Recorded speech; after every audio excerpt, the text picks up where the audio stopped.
Ladies and gentlemen, good morning, good afternoon, wherever you are in the world joining us for EngageSpace.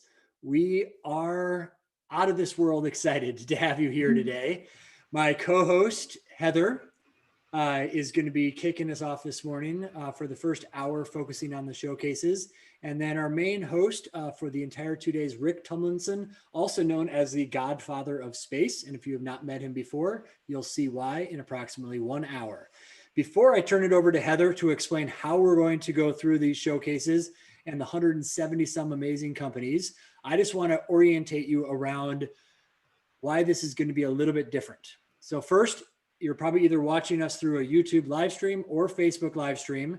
The primary way to engage is the website that I can see about 1,000 of you on right now at conference.engage.space. A couple things to take note though. When you're in a virtual event, if you're like me, you're like, I'll hit play and I'll go to another window and multitask. Not only do we have the best content and leaders in space to join you today, but we've decided to take a different approach. The first one is no speaker is going to be allowed to talk for more than 8 minutes. Sure, Stanford says that we all get bored after about 8 minutes now during our COVID broadcasting live from basements around the world, but we're going to stick to that and keep it as engaging as possible. Second, panel discussions get a little boring sometimes if they're not right on topic. So we've crafted a new structure, debate style, game show host style, to keep these engaged, and you even get to vote who stays on the panel and who leaves. Pretty fun. So this website, conference.engage.space, on the left-hand side, you'll see that bar will always be there. We're going to be advancing the main slides over the course of the day so that you're always engaged with what it is. Heather is also our secret poll master to engage with the thousands of you watching. I think there's over 2,000 people expected to be here today. And so we really want you to engage with us real time throughout the course of the event. Heather, that is part of it. Before I turn it over though, a lot of the space coaches know who you are. Now, if you're just joining us and you're not a space coach, and on the left-hand sidebar there, you'll see Space Connect.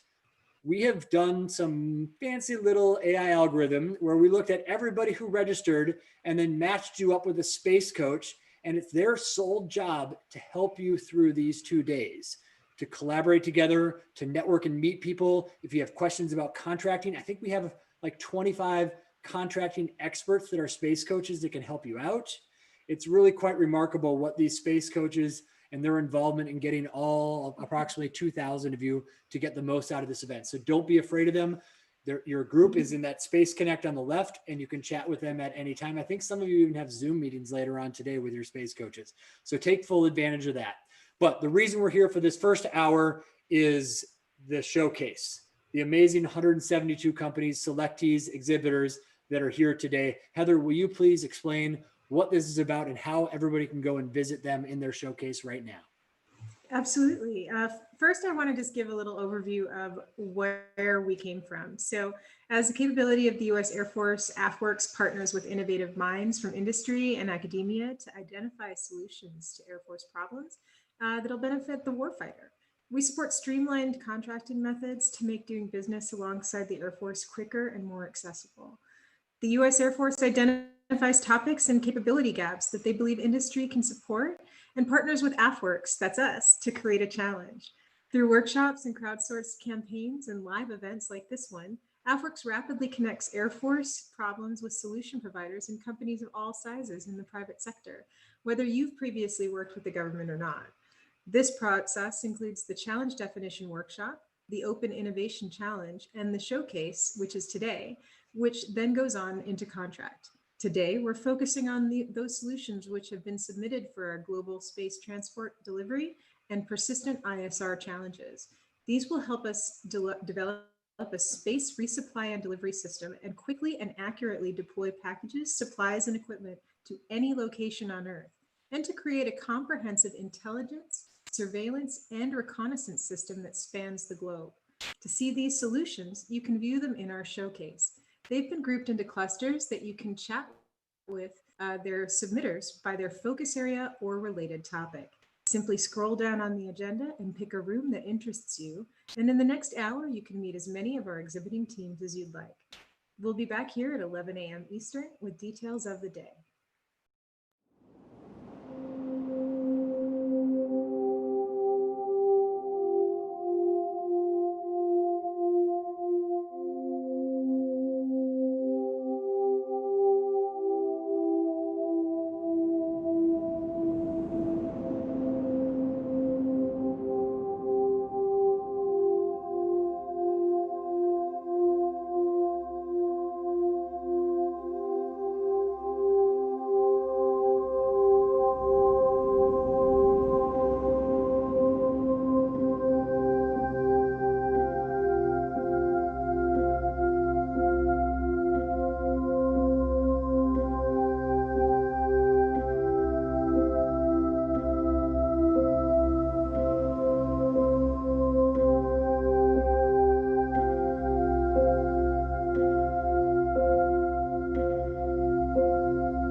Hey, if you're just joining us, and we can see about 200 of you are, what we're doing right now is visiting our showcase exhibitors. So simply just scroll down on the agenda site below this window here and click on any of the links that you see there that say meet with us or visit with us.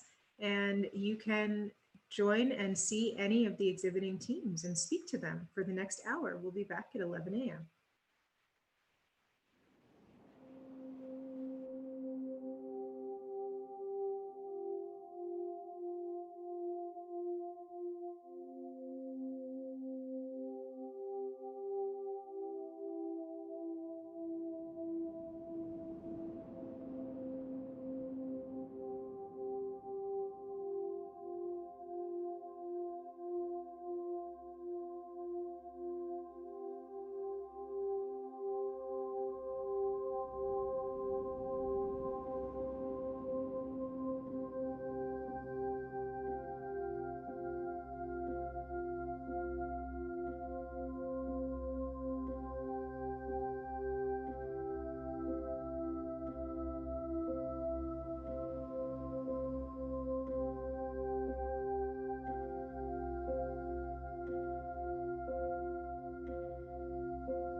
If you're just joining us, welcome to EngageSpace.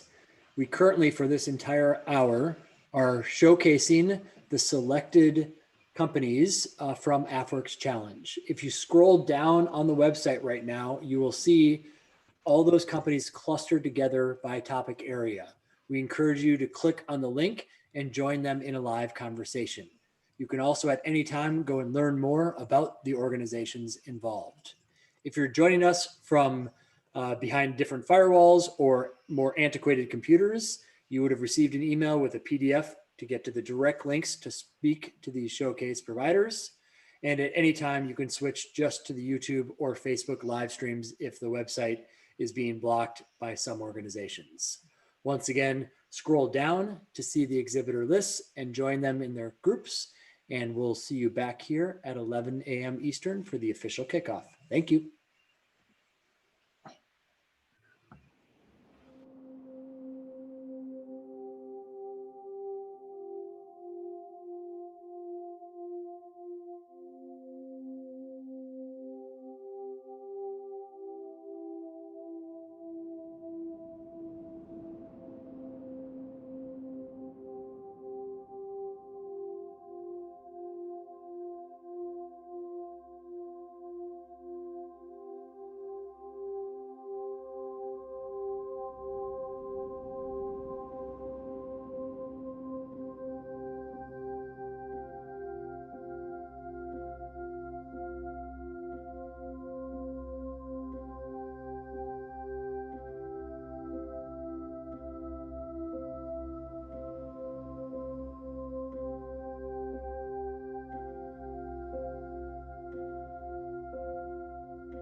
Hello, all. And part of our exhibitor showcase is that you can see the individual exhibitors that are demonstrating today. So if you scroll down again below this video, and you can look at each person's booth. So if you look in each cluster, you'll see the name of each exhibiting team. You can click on that team and it'll take you right to their exhibiting page. So you can then read more about the thing that they are, their submission that they entered with, and read more about it. You can see a little video that they've submitted. You can read any supporting materials that they have uploaded. And if you want to chat with them, you can click the Meet with Me button directly from there, and it'll take you into that same Zoom link. So go forward and read any of the exhibiting team information that you would like to, so you can visit their booths directly. And again, we'll be back at 11.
Thanks for joining us again. If you're new, welcome.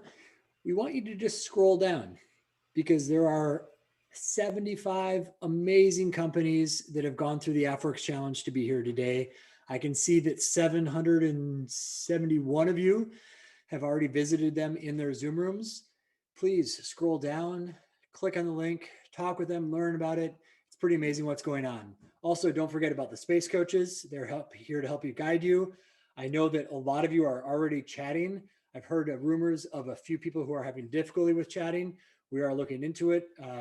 We'll get back to you as quickly as we can, but for the most of you, it's working. And if you're behind a firewall and different elements don't work, we are broadcasting live on Facebook and YouTube. Those links were emailed to you. They're also in the help section on the left of your screen. Once again, scroll down and please, these exhibitors have worked their butts off, have come up with amazing space products. So please go visit them. Maybe at least 2 visits for every one of the attendees here today, please. See you in a bit. We'll get started again at 11 a.m. Eastern.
Just 15 minutes left to meet with our exhibitors in this version of our showcase.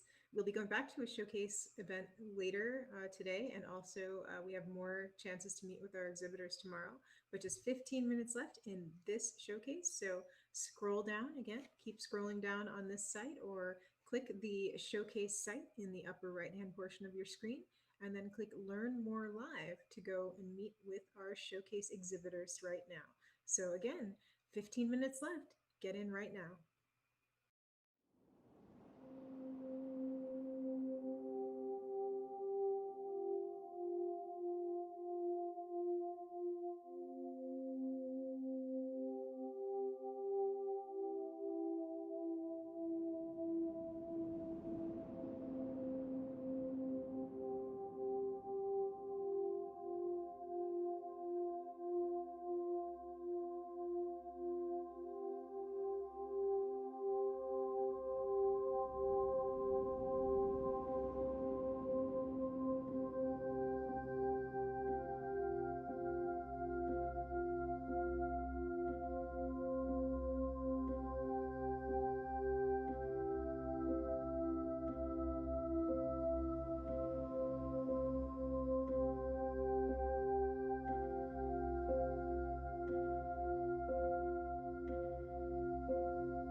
Welcome to EngageSpace. If you were with us the last hour and got to visit some of the exhibitors, you'll know the amazing potential that is here that we've brought together with about 172 exhibitors, starting with 800.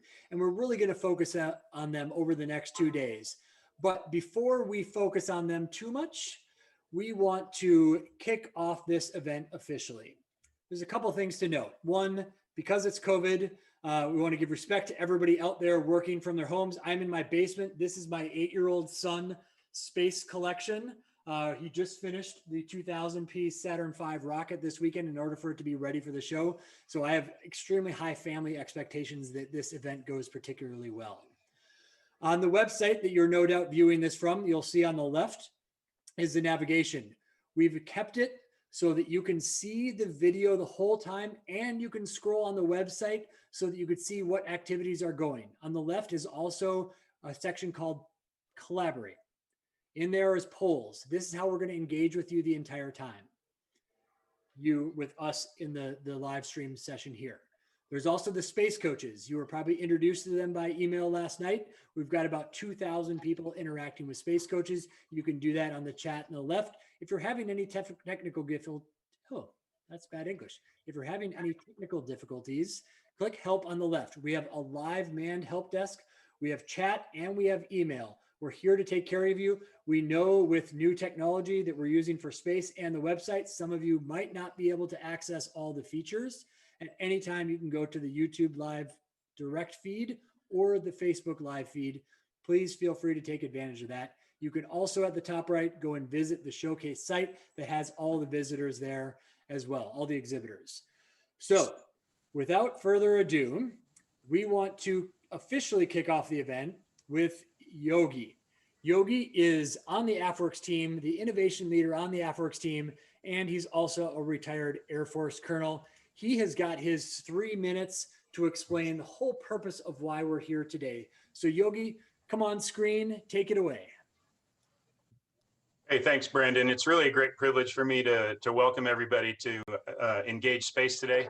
We're here because Air Force leaders realize that there's plenty of room for improvement when working with small business. So the AFWERX program itself was developed as a response to that need.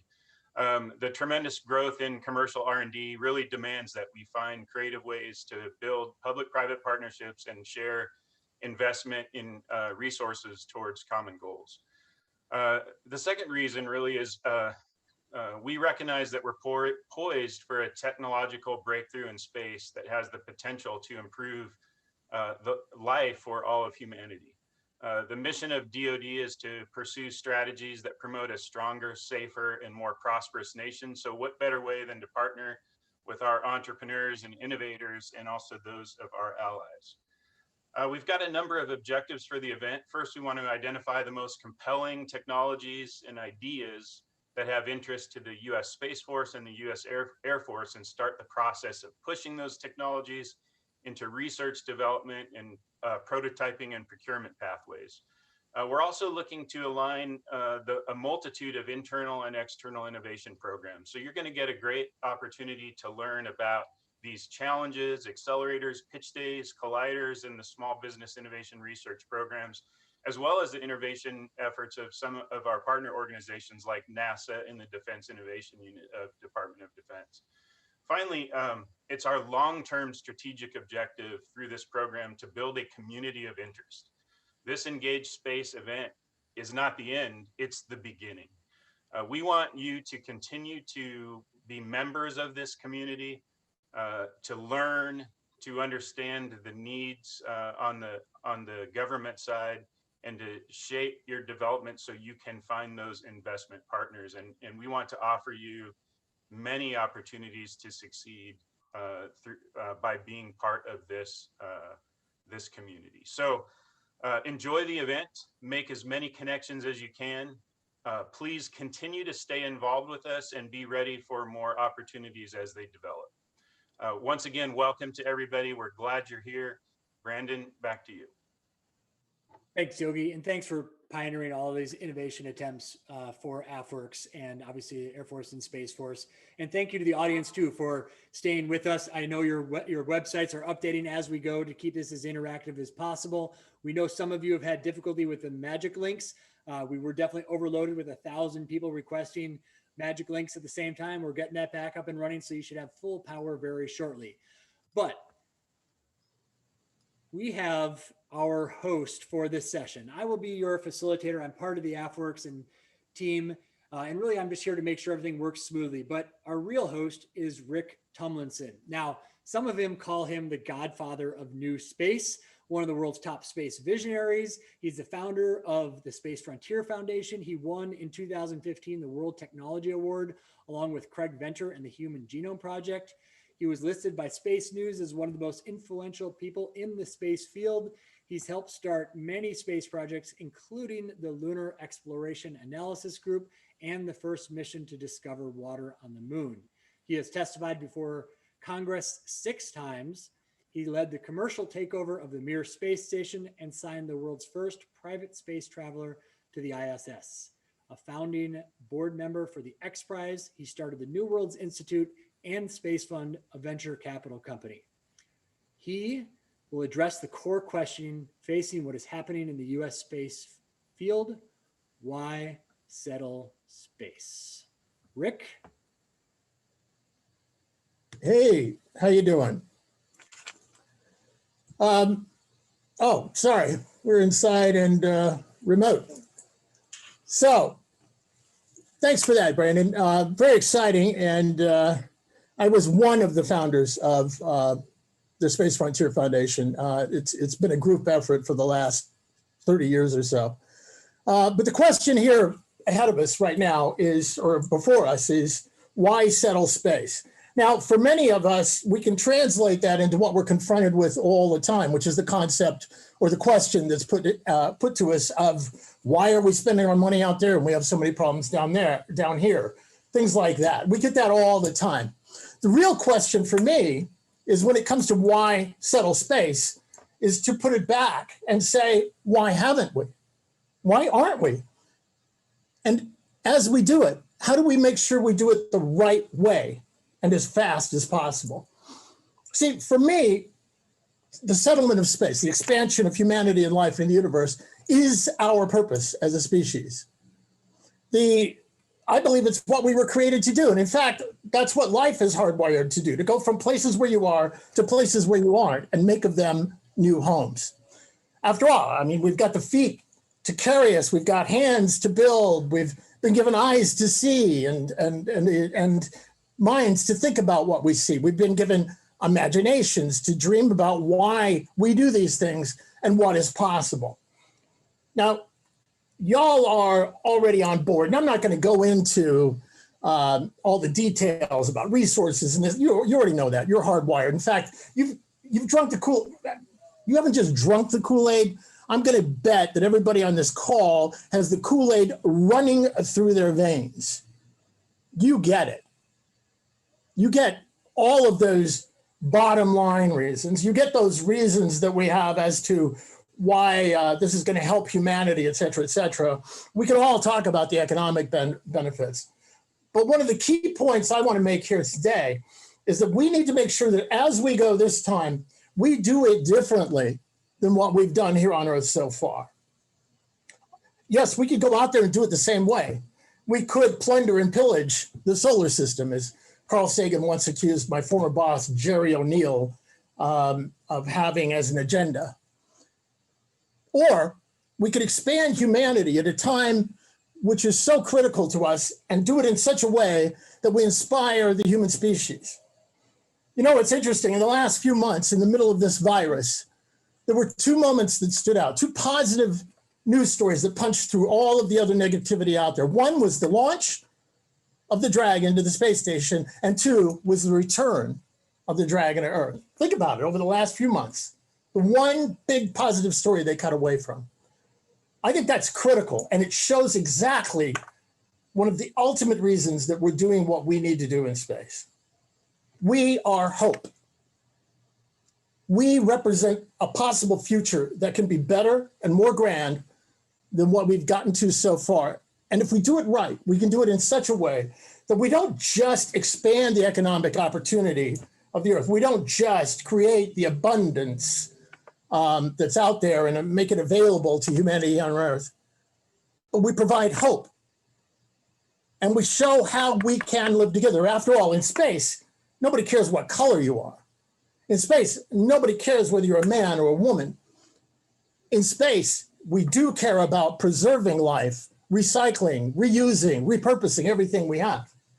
So it not only serves as an economic driver that we go out there, it not only serves as something that can boost us strategically or create leadership for the United States, for example, or others who go, but it can signal, it can show a generation that many people think we are handing the Earth to in a damaged state and say, hold it.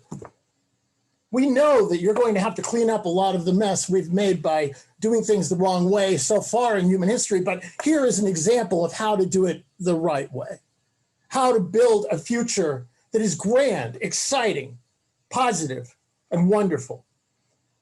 This is what's incredibly important today. And this is what I want to get through to you as entrepreneurs, as the people who are going to make it happen, that you create an underlying philosophy for yourselves that says, we are human beings, we represent life, and we have a purpose.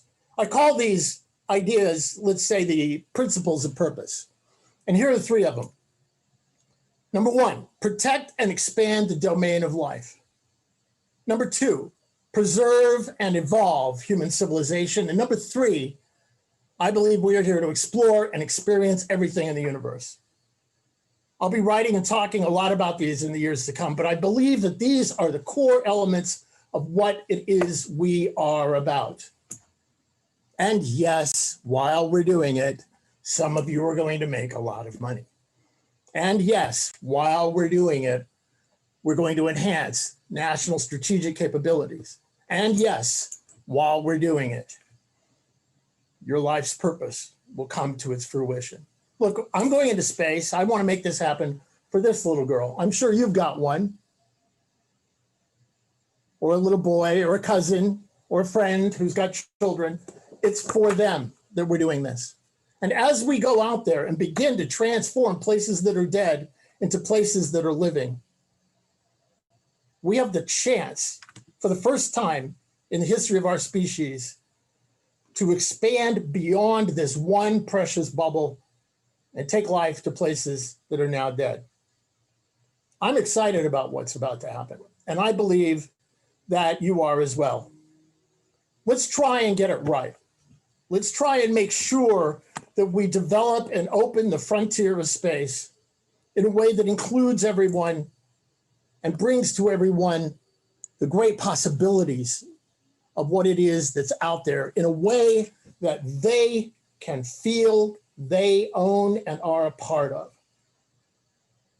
In fact, for me, I believe that this is exactly why we should be approaching it the way we are. This is exactly, by the way, one of the reasons we have the newly created Space Force, to help make sure as we go out there that we do it the right way and that that frontier stays open to all.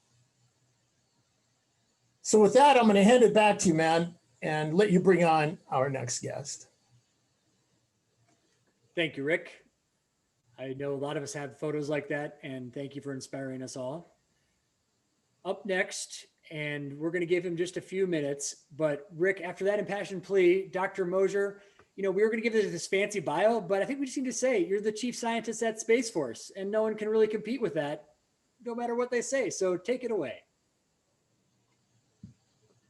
Hello, this is Dr. Adrian Mallory. No, that's not right.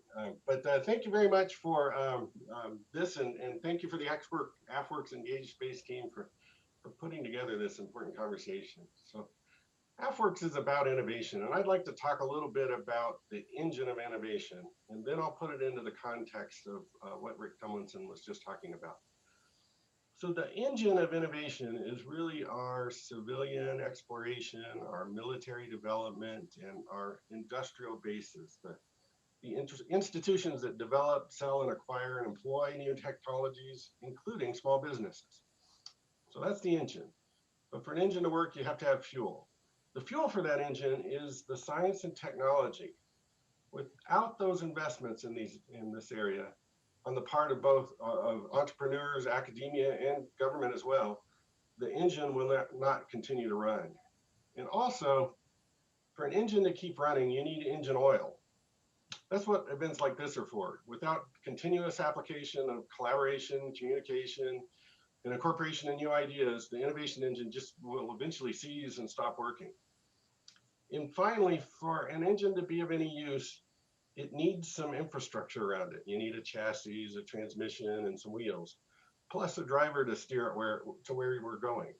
And more importantly, you need a navigator to tell you where that is. And that's where people like Rick Tumlinson come in. They not only provide the direction for the car, but they draw the map of where we are going. So thanks again, Rick, for being such a good navigator. And I'll just quickly, before I throw it back to Rick, I've been going around for the last couple of years saying that we are on the verge of the next great space age. I would like to modify that statement and assert that we are now in the next great space age.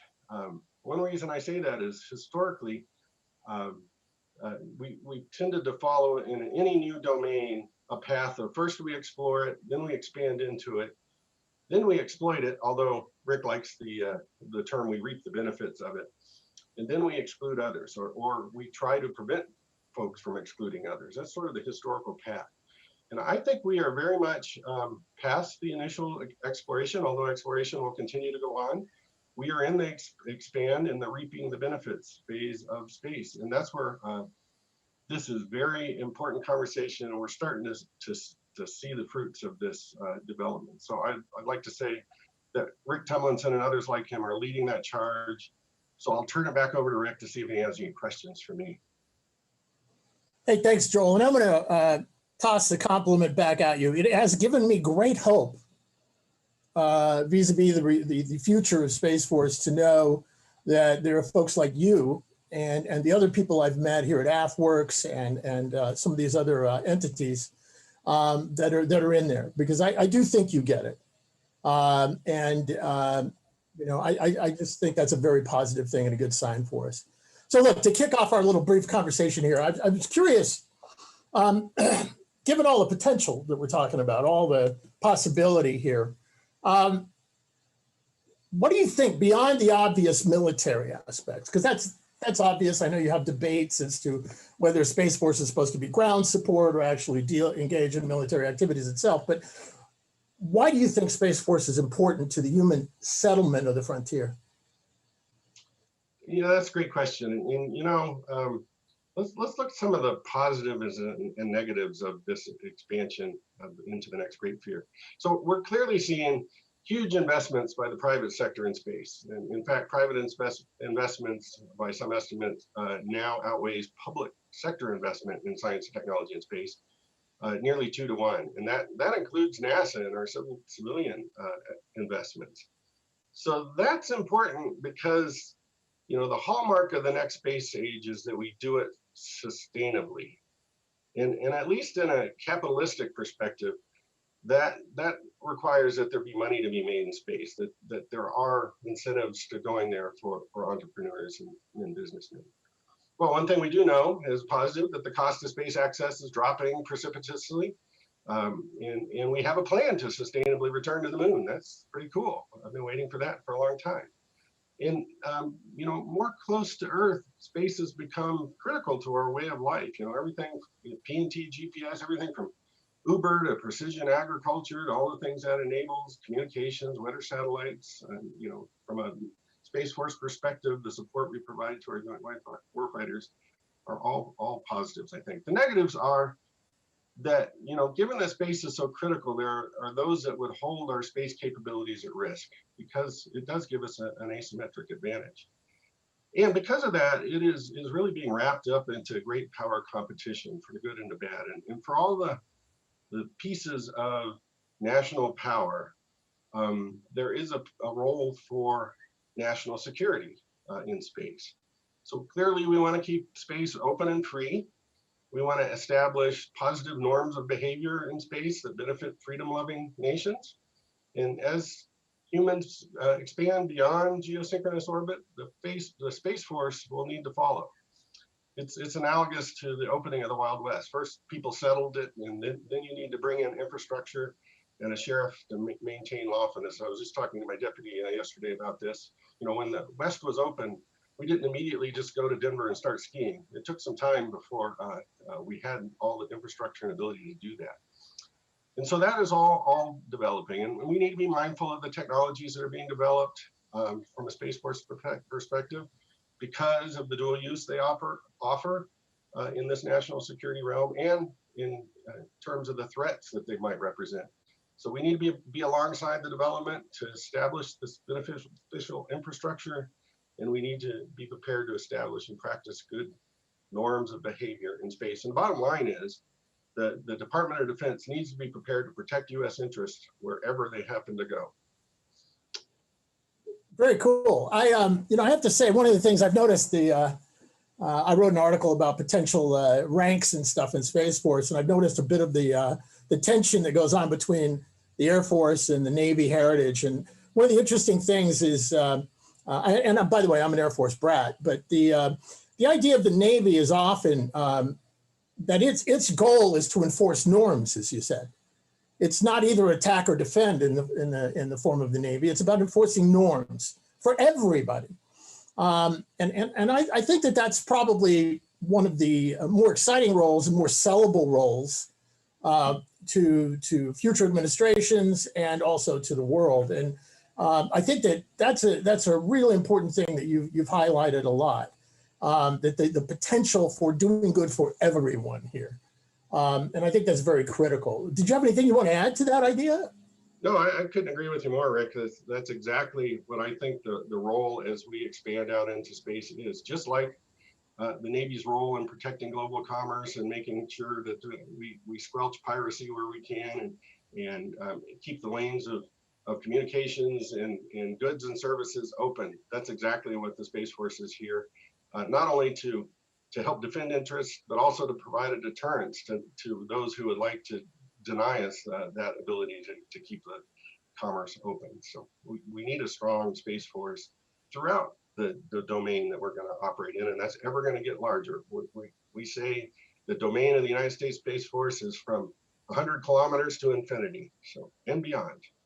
That's great. And you know what, it's funny, I wear this mask, I showed you with this, and in what you just said, I see this image of like the Space Force cruiser pulling up next to the space pirates and making them back off or something. So a lot of potential fun there too, but great stuff. And thank you so much for helping lead this important new chapter in the history of the American military.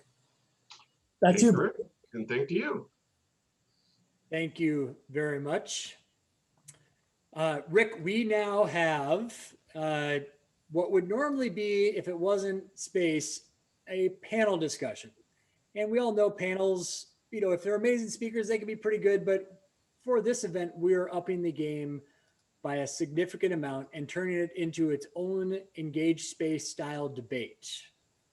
Now, it takes a little bit of production in our background to get this all set up and going. So would you do me the honors of introducing our 4 debaters?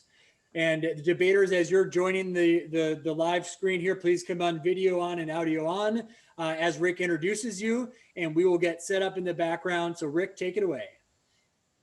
All right. Thanks, Brandon. So our debaters for the next section include John Reed, who is the Chief Technologist at United Launch Alliance. By the way, I was wearing your t-shirt just yesterday, just to let you know. John is ULA's Chief Technologist and Senior Technical Fellow for Guidance, Navigation, and Control. He's responsible for the Technical Fellows Program at ULA and manages a portfolio of IRAD investments. He's currently focused on a wide variety of initiatives, from Principal Investigator for Launch Vehicles to Enhanced Earth Orbit and Cislunar Operation. The next speaker is Aaron Pagel. Aaron and I had the pleasure of appearing, interestingly, on RT together last week. Aaron is the Executive Director for the Center for Space Commerce and Finance and is an adjunct professor of strategy and decision-making at DePaul University in Chicago. Aaron has spent 7 years studying the space industry's economic value to understand how it's created and why it's hard to capture. And is one of the leaders, by the way, of one of the world's first space business plan competitions. Something very, very important. Doug Terry, I have known for a long time, great guy. Doug is the chief technologist at NASA HQ, where he's the agency's principal advisor and advocate on NASA tech, policy, and programs. Before this, Doug was NASA Johnson Space Center's chief technologist when I first met him, in fact, serving as the principal advisor to the Center Director for Technology and the main point of contact for the agency chief technologist and Space Technology Mission Directorate. Lastly is Coyote Smith, Air University. Dr. M.V. Coyote Smith, that's interesting to read. I always think of him as Coyote, is a colonel of the U.S. Air Force and retired. He's an associate professor of strategic space studies in the Department of Space Power at the Air Command and Staff College at the Air University in Montgomery, Alabama. He commanded Project Blue Horizon, and which was the chief of staff's long-range study group, and led the DreamWorks project, which was the future concept shop in the Pentagon's National Security Space Office, where he led the Defense Science Board. Coyote is also a graduate of the U.S. Air Force Weapons School Space Division and the School of Advanced Air and Space Studies. I'll give it back to you, Brandon, to lay it all out.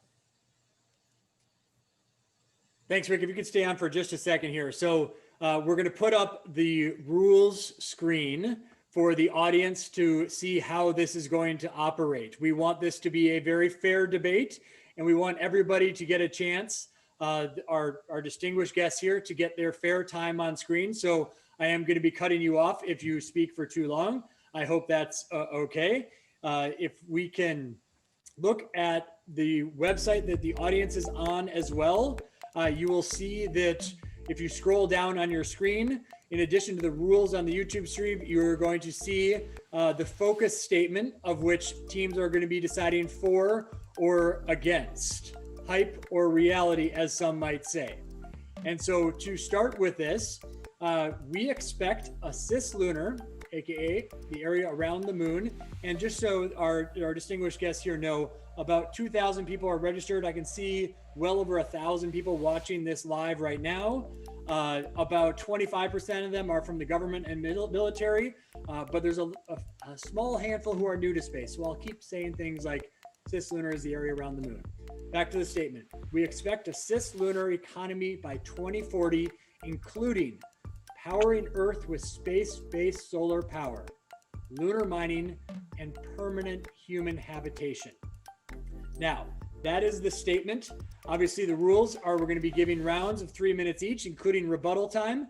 And everybody watching on the left, if you click on collaborate and poll, or polls, plural, we are going to be pushing real time as we get later into these rounds to decide who the winner is, including questions as well. So there's a question about what you'd like to ask the speakers, of which Rick will come back and lead those questions. And then we're going to vote on which side wins. And the prizes, well, I'm not going to talk about those yet.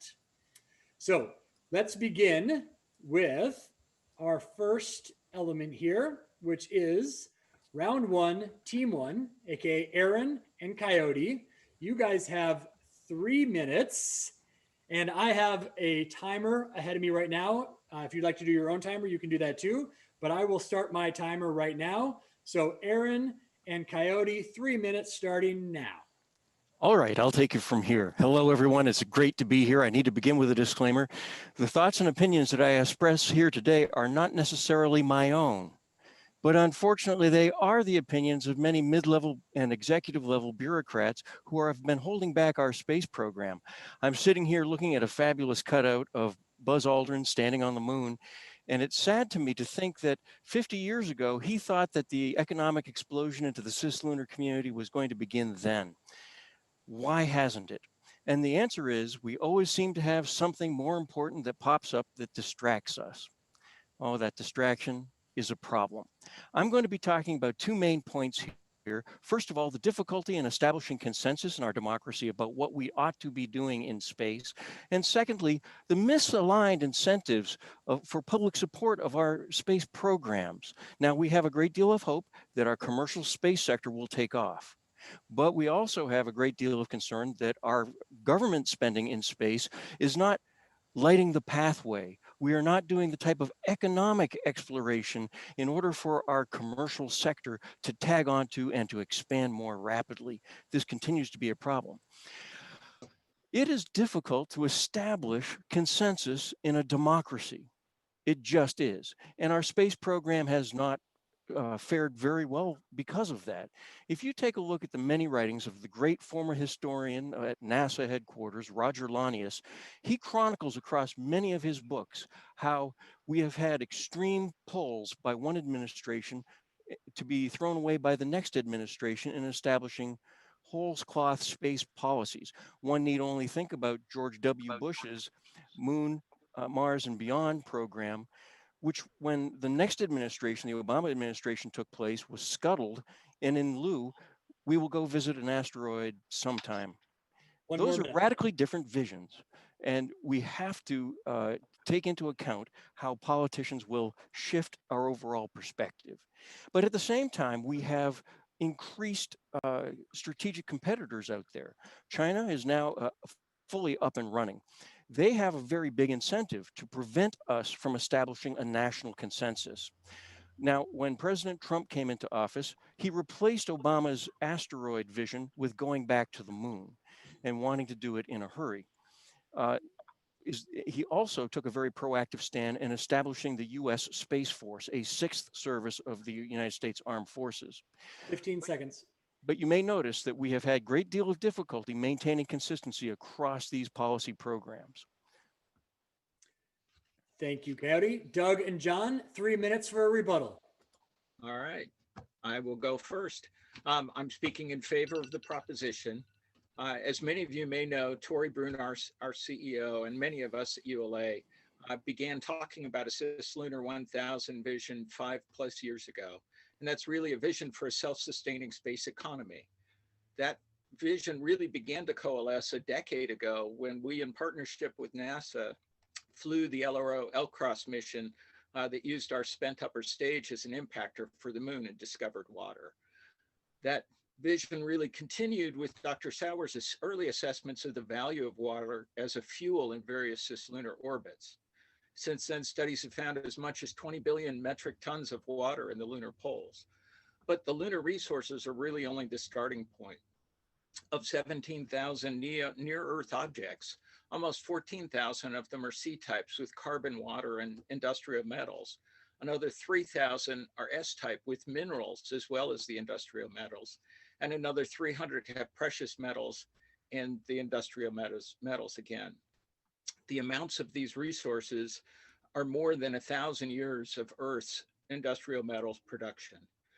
So with our ability to reach those NEO objects, we'll be using those lunar propellants to be able to enable that production.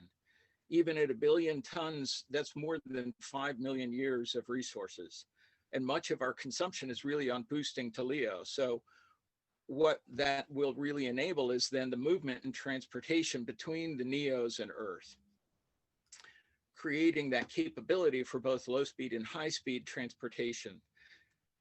And that really enables the in situ manufacturing of and creation of new materials.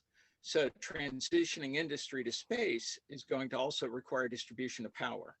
And those same power systems could be used to provide remote power here on Earth. So again, there's a synergy and demand in the marketplace to have both those systems mature together. So then the real question is why people?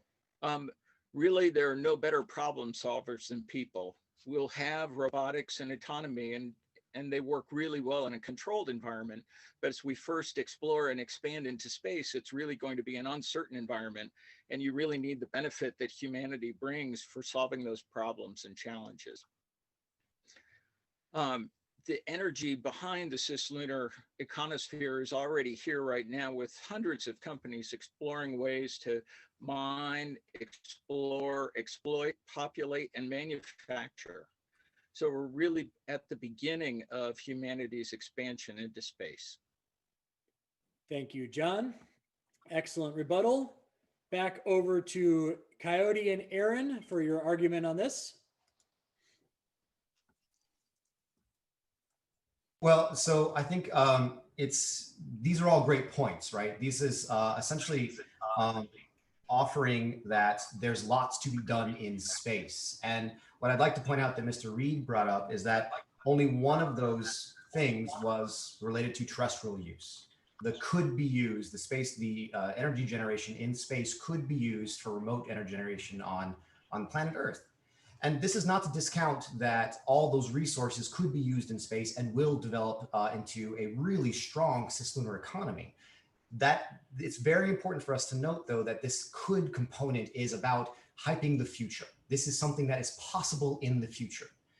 It's a very important question as to when. I'll talk later a bit about what hype is from my perspective, but the idea here is that we need to focus in on how space can help us now. And I think it's great that we have plans for reaching out into the future. But that future, if it's unbounded to a timeline and a time horizon, it can outweigh the values of things that we should be doing maybe in the short run. Excellent. Thank you, Aaron. And John and Doug, you guys have 3 minutes to respond, and this will conclude round one.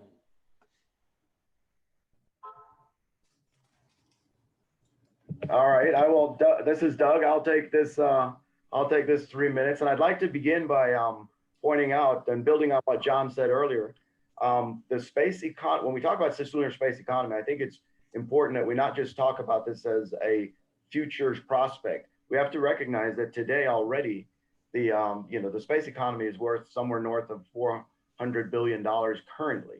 So we're not talking in the abstract here. We're talking about a real ongoing commercial success that continues to grow. And with NASA's approach to our exploration program, the Artemis program specifically, we have used, you'll see the word sustainable many times mentioned in all of our approach, in the way we describe the strategy. I think the point was made earlier that there's been a lot of back and forth, stops and starts particularly in the political alignment and support nationally for this. I think we have for the first time a very consistent strategic program that has a long-term focus to create a sustainable economy. And I would say NASA has two goals in the way we're approaching exploration of cislunar space. One, of course, is to do the science and technology and exploration and push both human and robotic presence further out in the solar system. But the second and equally important goal is to create the conditions to do that architecture in a way that creates the conditions to foster commercial success.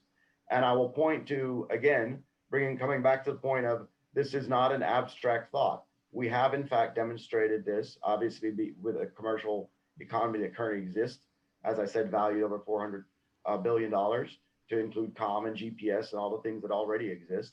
But NASA, in the way we're approaching our exploration program, particularly with the commercial resupply program most recently, orbital ATK, SpaceX, companies like that, being incentivized to provide commercial payloads to the International Space Station, a very successful program. We recently saw the first test flight of crewed transportation from a commercial provider, SpaceX, and we will see the Crew 1 mission next month. So we are very much at the cusp of the beginning of a commercial explosion in cislunar space. And our total approach to this is to enable the conditions as we look forward to going back to the moon in the Artemis program. We're doing that starting with the CLIPS awards, the commercial lunar payloads, which are commercially provided 30 seconds.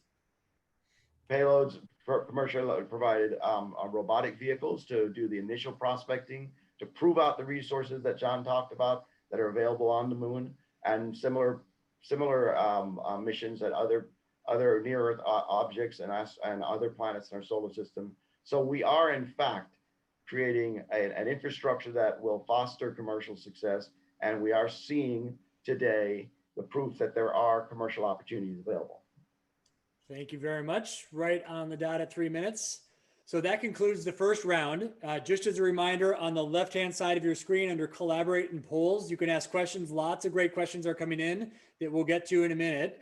But before that, we have to do round two. Now, round one, it was pretty healthy and kind conversation back and forth. Given the way that Rick kicked off this event with everybody that is attending bleeding space from their blood, I thought it would get a little bit more heated. So John and Doug, as you kick this off, especially from the organizations that are actually going into space right now, I'd love you to set Aaron and Coyote on fire a little bit and bring this to a real battle. So Doug, John, Get us started. your turn, 3 minutes. Very good. So, hey, I want to come back to the point of this is really actually not a debate that's an abstract debate. We are proving success every step of the way. I want to point to the way we're structuring the Artemis and exploration program. Again, relying on building out on the success we've had in low Earth orbit with commercial operations and crew, cargo and crew.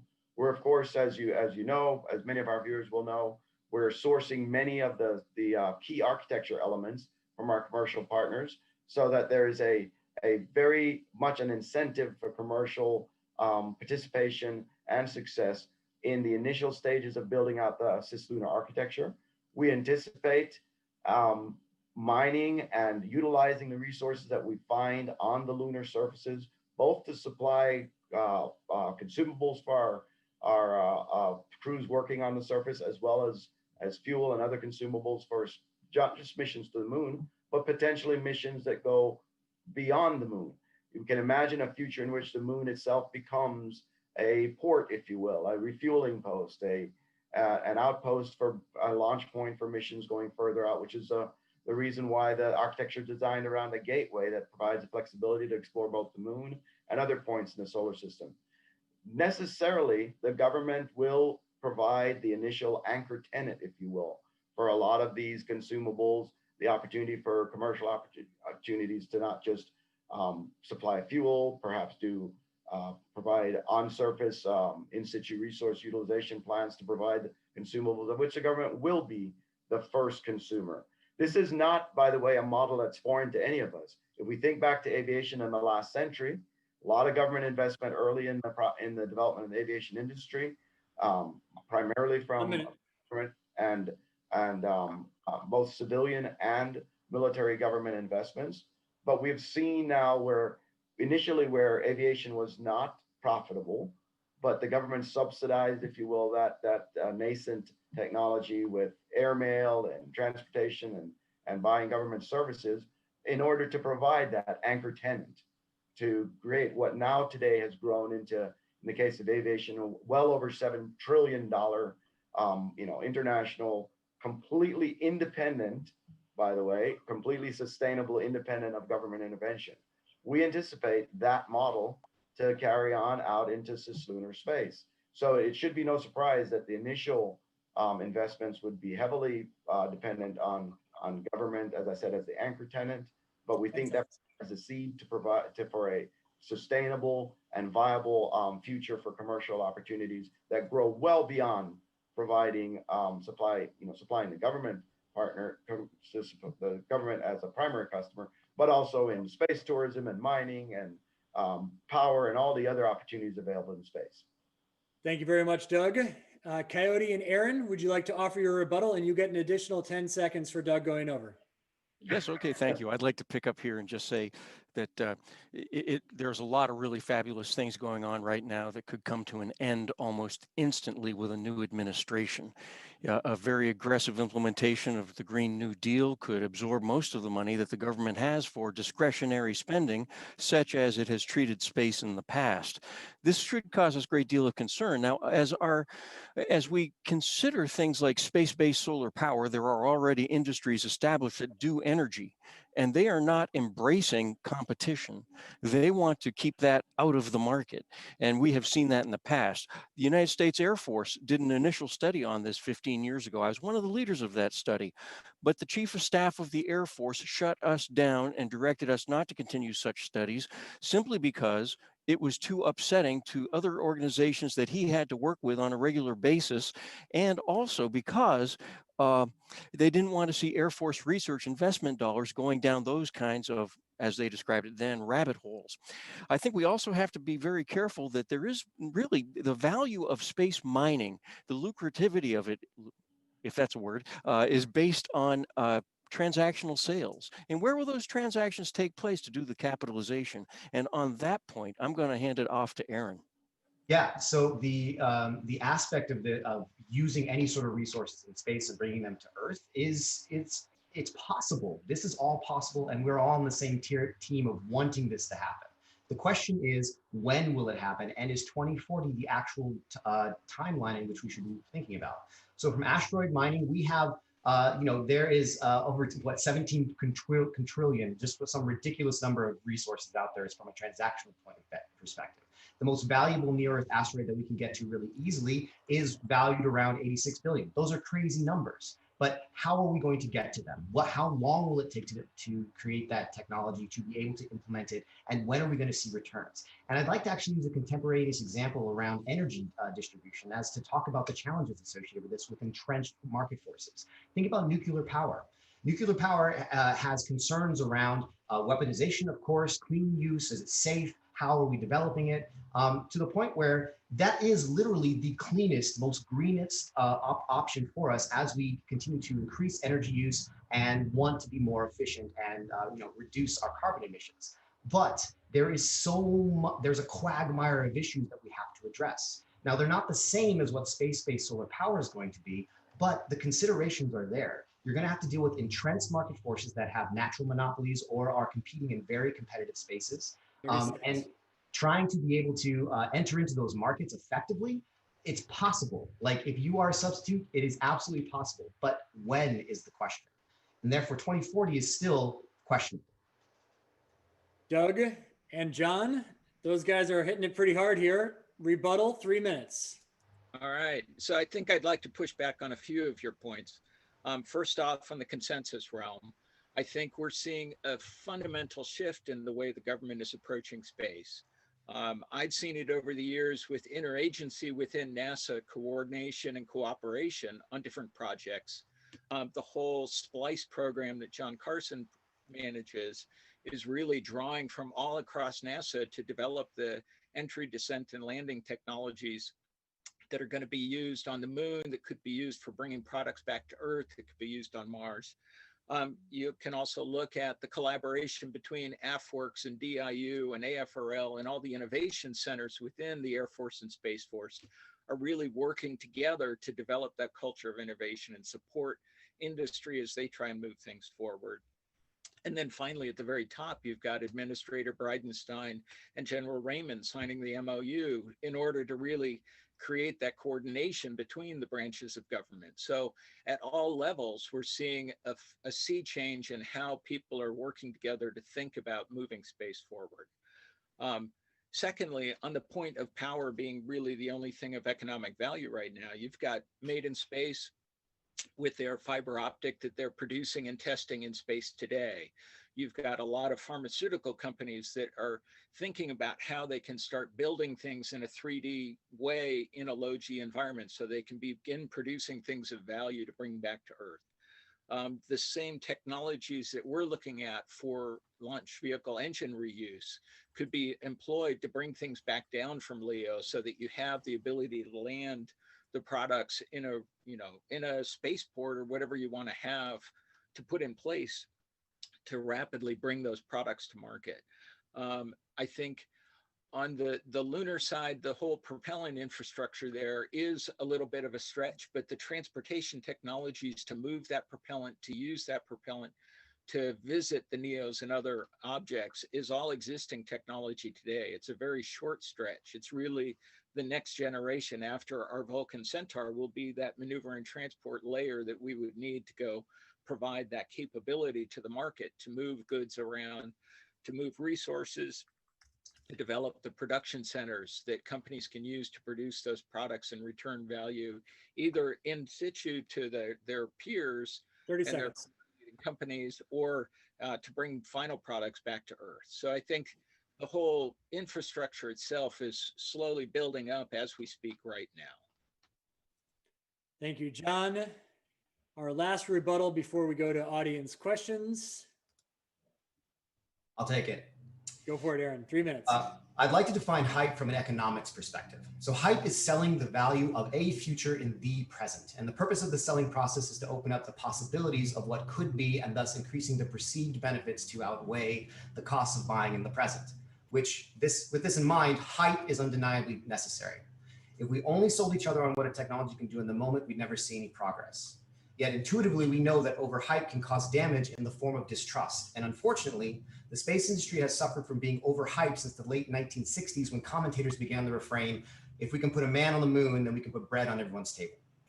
The space industry, it has struggled, and even in this moment, to address how it can help society in the present, or at the very least, offer timelines for innovation that play out as promised. But that isn't to say it can't, it's just to say it hasn't. And this is a really important distinction when we talk about hype, because hype is subject to cognitive processes like heuristics and bias.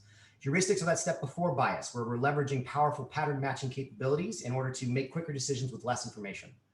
Bias is when we make inefficient decisions based off those shortcuts. So we are all incentivized to want more benefits than costs, right? But this doesn't mean we're always assessing the total benefits and total costs. That way, madness lies. So instead, we look for we look for things that might be relevant, but that's a shortcut. When we turn our attention to the space industry, relevant costs and benefits include securing and maintaining funding for long hardware development cycles. So a decision maker is prone to overconfidently assert that they can complete a job by an underestimated date. We humans are biased to trust that confidence, so we are convinced. Then the job takes longer than expected, but we are prone to be biased towards sunk costs rather than reconsidering all available opportunities, and so we double down. Now, in this hypothetical, consider what happened as a result of that hype. Something of similar costs, but of a lower yet correctly estimated benefit did not get funded. Thus, we encounter a prisoner's dilemma. In order to secure funding, one must include as much future value as possible or be left in the dust. And since future value is unbounded by time horizons, the sum of all potential long-run values can be perceived as more valuable than the short-run value. So this brings me to my economic reason as to why this 2040 goal of a cislunar economy is something we should not be prioritizing. There are massive costs that are unaccounted for related to the public. Social unrest, wage gaps, systemic and structural inequalities, communication infrastructure that is incentivized to spread misinformation and breeds distrust, and the ever-increasing effects of climate change. All of these are present costs that can affect timelines for space, which delays the benefits even further into the future. So it's not to say that there haven't been great arguments presented as to we're on our way, but I'd argue that instead of prioritizing a goal in a far off future of 2040, we should focus on how space can help the world in a real way now. Excellent. Thank you, both teams. We are going to open it up to voting, but before we do that, we're going to take some questions for both sides to answer to see how you're doing. So Rick, will you take questions? I'll go off video. You do about 5 minutes of questions that you've got from the audience, and then we'll come back and vote. Go for it, Rick. Yeah, can you start me up on video there, Brandon? You are the master cylinder. I don't have the power to turn your video on. That would be a privacy violation. You've got to turn your own video on. I'm trying, and it's saying oh, there it is. Kabinga. All right. Hey, look, that's fantastic. And I have to say, I appreciate the AFWERX irony of making the fellows who I used to have considered traditional aerospace defend the vision, and then the ones with the most Kool-Aid in their veins having to attack it. I love that. So we have some great questions here. Number one was, do you see the U.S. Space Force and NASA serving as customers for space resources? Whoever wants to take that. I think from my perspective, there's no question that they'll be customers. I think the question for the future state is, will we have the economic demand in addition to them being those anchor tenants for the resources and the capabilities that are brought to bear? That's great from the affirmative side. Anybody on the negative side? Yeah, I'd like to just say that I'm not entirely sure that the Space Force has a solid future.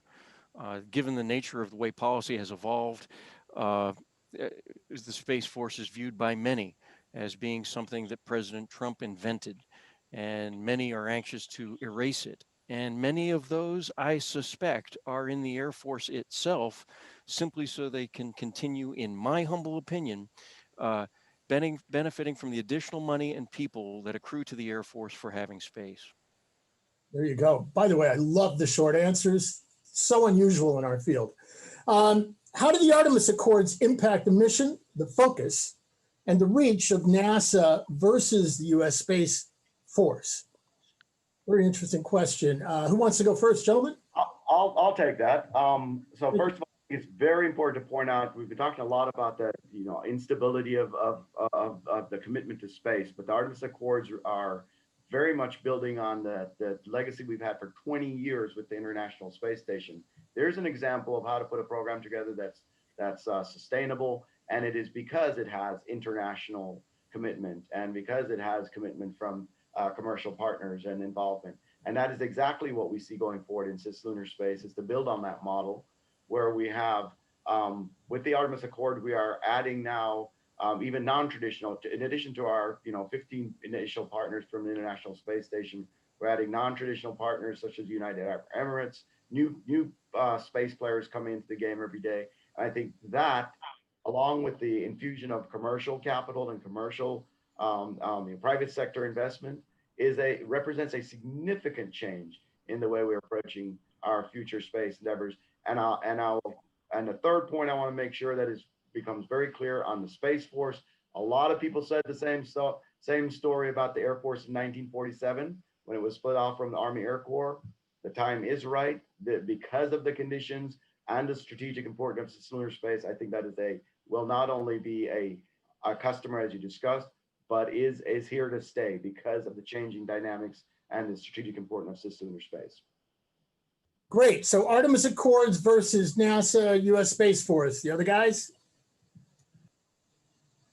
Well, I think, just to comment on what was said about the Air Force, which is what's being said about the Space Force. We have to remember that the Air Force had a narrower mission than what the Army had. And therefore, as a spinoff, it became a spinoff. It was much more specific.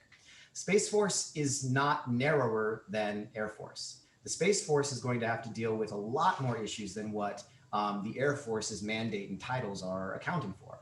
And at the moment, we don't see a plan that is going to demonstrate that the Space Force is going to occupy that same way. Now, I think the Artemis Accords are a great step towards cooperation, but again, I think that goes back to our points that this is not a simple step, right? When we're talking about building a cislunar economy in space by 2040, that's space infrastructure. That's hard. Not to say it's not going to happen, but by 2040 is still questionable. Great. So regarding the hype, there is a lot of hype that space is going to be used to inspire education. So is that really true? And what's really online here or will be online in terms of inspiring education? Or is that itself really just hype that, kids are going to be inspired whether you have this visionary space program or not? If I may, go ahead. We are going to be we are inspired by space. None of us disagree that space is the direction. We all agree that is the direction, because if you are a fan of The Expanse and they talk about the character on that show, we're fighting against space in that show. That is something that unites us, that creates a vision of the future. What the damage of hype is the promise of the future in the present too quickly. And that's where we're going to see a drop off.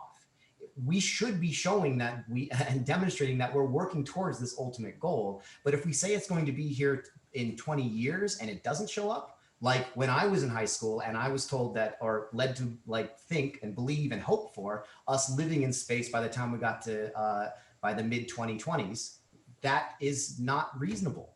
And it's shaken my faith. So yes, space can and should be used to inspire children, but we still need to do it in a reasonable fashion. So at one of the Space Frontier Foundation conferences, Mike Straczynski, one of the creators of Babylon 5, pointed out that I am your enemy. In other words, he was able to show a fictional future that was really exciting, whereas the current things we're doing in space are boring. So back over to the other side, how do we make what's happening now not boring and exciting? Or do you say it already is? I think there is a lot. Go ahead, Doug. Certainly it is very exciting. I think every one of us on here was probably, probably influenced at some point in our lives to join this field because of the space program. And I think we are very much, as I said, in the most dynamic time ever in the history of space exploration. Again, because of the commercial and private sector involvement that's just exploding everywhere, because of the growing international participation. This is becoming a much broader base, and I think we're influencing people across the globe. One of the things that I think we need to remember is this idea of what do we get for the investments in space. We're talking a lot about the space economy. It's important to realize NASA's budget, just as an example, NASA's budget's around just a little over 20 billion, but the gross economic output from NASA's budget is 60 billion. It's 3 times as much. And if we look at the net benefit in terms of technology transfer to other industries, so it's not just inspiring people interested in space, but people who benefit from GPS and precision agriculture, clean water purification, and so on. We're orders of magnitude impact across the globe, and the impact that we have is not just limited to our community, but to young people across the world that are interested in science and technology. And I certainly think the idea of landing the first woman on the moon by 2024 and having a sustainable lunar outpost in the decade is in fact just a remarkably exciting time, and realizing the dreams that many of us had growing up. Great. So at our conferences, New Worlds here in Austin, we bring in a guy named Dr. Jim Logan, who used to be down at Johnson Space Center, to sort of basically tell us we're full of it. And, because we're really good with PowerPoints and animations. And one of his favorite ones that has always stuck in my mind was he showed a picture of domes on the moon and Mars. And then he comes on with a big red X and says, you know what, you're not going to be living on the surface of the moon and Mars. You're going to be living under it. One of the questions we have is actually about that are there plans to actually tunnel into the moon to build habitats, or a realization that the radiation challenges, cosmic ray challenges, are going to mean that we're actually going to have to go under the moon rather than the illustrations we get today? Is there a problem, a disconnect with that portrayal and the reality? Either side. Who wants to go first? I'll comment on maybe not necessarily on the plans, because I wouldn't know, but let's say around the vision of what space could be and that hype. There is some ownership around the images we portray for what space could be. You'll notice the background I chose that AFWERX offered is not of a major space station that's built. It's of our planet Earth, right? That this is a real choice that I'm making because we have to represent that future in some reasonable fashion. Now, please don't mistake me saying like we shouldn't be trying to sell the future, because goodness gracious, we have to hype things, but doing it in a reasonable way so that we aren't let down and we don't enter into that valley of despair if we were to reference Gartner's hype cycle. Yeah, and I'd like to add that it's really about managing the expectations. I think there is a mix. At ULA, we're very conservative in setting our target dates so that those are, when we commit to launching a vehicle, it's going to go at that time unless something really unusual happens. Some other people are really pushing for the excitement and the hype and the marketing PR and are committing to things well in advance of when they'll actually roll it out. So there is that yin and yang, if you will, that we need to manage the expectations. But I do think that there's a lot of capabilities that we're bringing to bear very quickly and a lot of need. The other thing that we haven't really touched on is the role of the Space Force, and really having that concentrated focus through the Space Force on space and those space capabilities is really going to focus the energy and the expertise and the funding. And so you end up with, a major part of the government funded through the Space Force in addition to NASA, both working towards maturing all these capabilities that we'll need to bring to bear, both for the economic benefit in this 2040 timeframe, as well as for the military and exploration needs of the government. As to the lunar surface, I think that's going to depend on how people determine what the best way to get at the resources are. If you're putting people down into a crater in order to get access to the water, then you've already got some shielding from those resource, from the environment that you need to mitigate. So there are going to be a lot of different ideas for how we can mitigate those harmful environment factors. Coyote? Yeah, something I just wanted to bring up with regard to the Space Force. One of the things that us close observers of this organization have noted and makes us worry that there might be some political setup for disestablishing the Space Force is that the leaders have not stepped forward to expand the roles and missions of what they are doing. They are still stuck in the mindset that they do nothing but support to the warfighter, ignoring the fact that GPS, its valuation annually is over $350 billion to the economy. It's almost like a disabusement of their own roles and missions that they do anyway. We expected them to step up and say that they need to begin growing a space cadre now that can provide such things as space traffic management, space debris mitigation and removal, law enforcement on orbit, much like our Coast Guard does. There's all these titles under US code that need to be performed in space just as they are on our oceans on Earth. And as Kennedy described the new ocean of space, somehow our investment in the Air Force with space rather than with the Navy has left us much like the Air Force was crippled by the Army during its time underneath that service. This is just my opinion. Well, and I'll speak up just briefly from like the necessity for that type of expanded role for confidence in space, right? The reason we're seeing more commercial activity is because we are seeing the government saying, yes, we're going to support that commercial activity, which de-risks the investment because there's some possibility of an ROI and there's not a big question. Now, as more of us go out into space, more nations and more companies, there's going to be more competition. And the further we get from any sort of regulatory body or law enforcement body, there's incentives to do things that are not above board. And to not have some degree of safety associated with that, which is a weird term to use in space because obviously this is there's lots of intense things happening here. But without that, you're going to see people be hesitant about the investments into cislunar or any other types of large constellations that get beyond something that's that's connected to Earth, right? So I think that's a point to make too. Great. So it's interesting because I'm starting to lose a little bit of like who's on what side here, but that's good.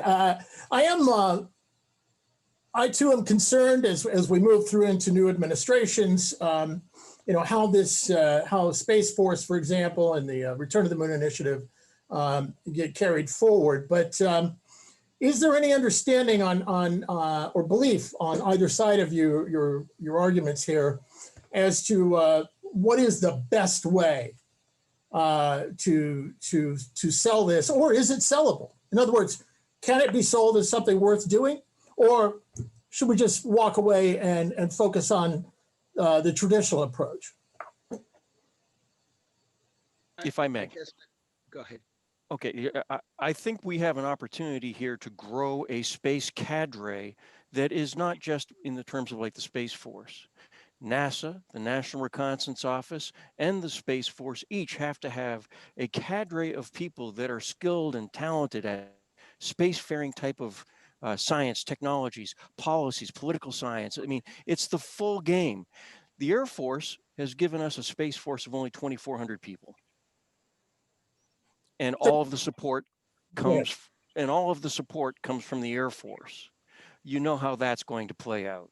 Well, if we united the Space Force when it was constituted as Air Force Space Command, which was nearly 40,000 people with about 60,000 contractors and government employees, along with NASA and with the National Reconnaissance Office and those national laboratories that support them, you actually have an organization that's over a couple 100,000.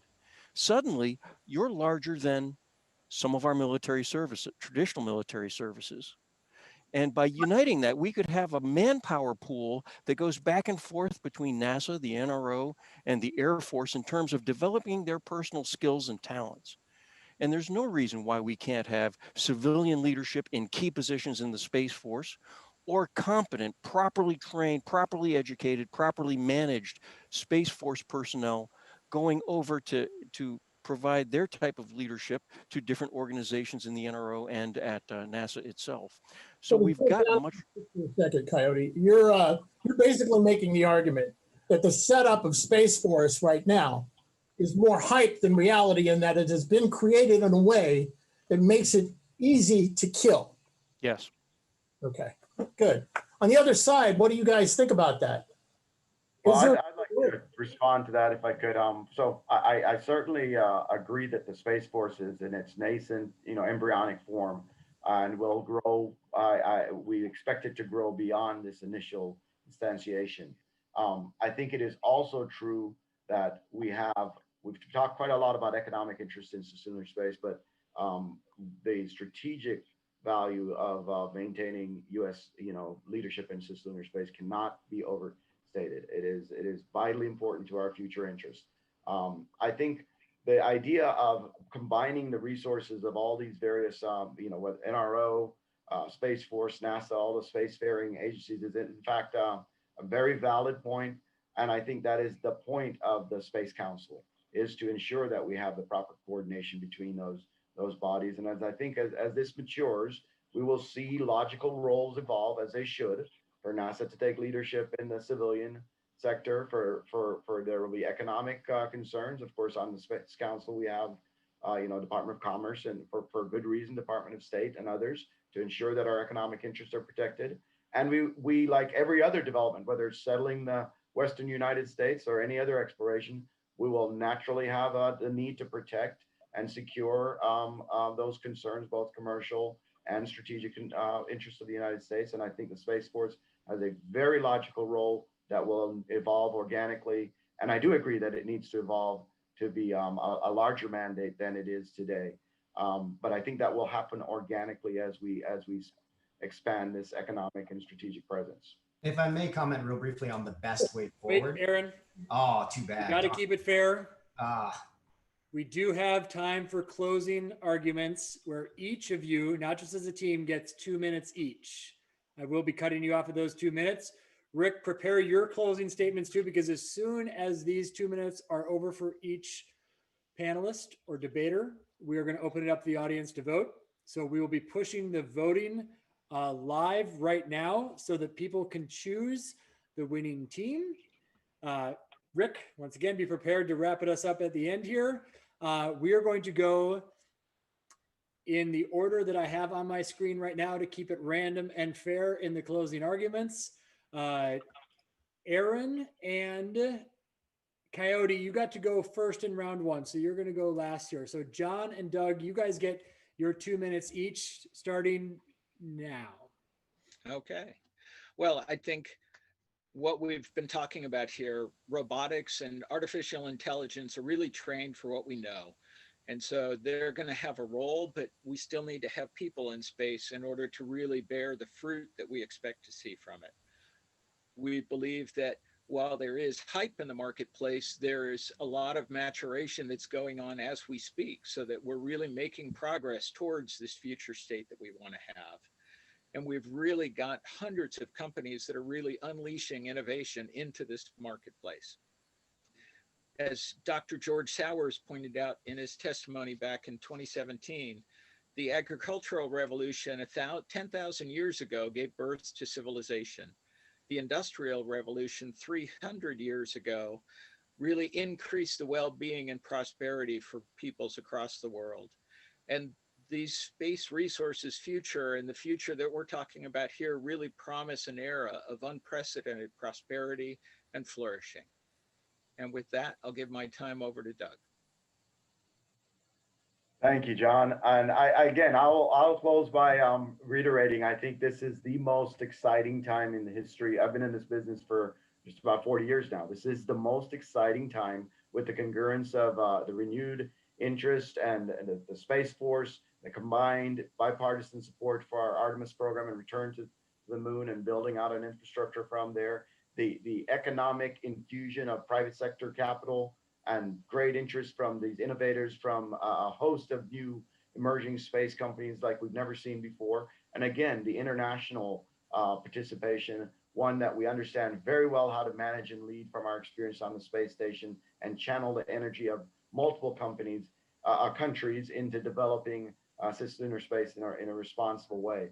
And I think it's also important to point out that, again, many of the things that we've talked about here today, whether it's space power, we'll need to assemble with large structures in space. We'll need to learn how to extract and develop resources from the surface.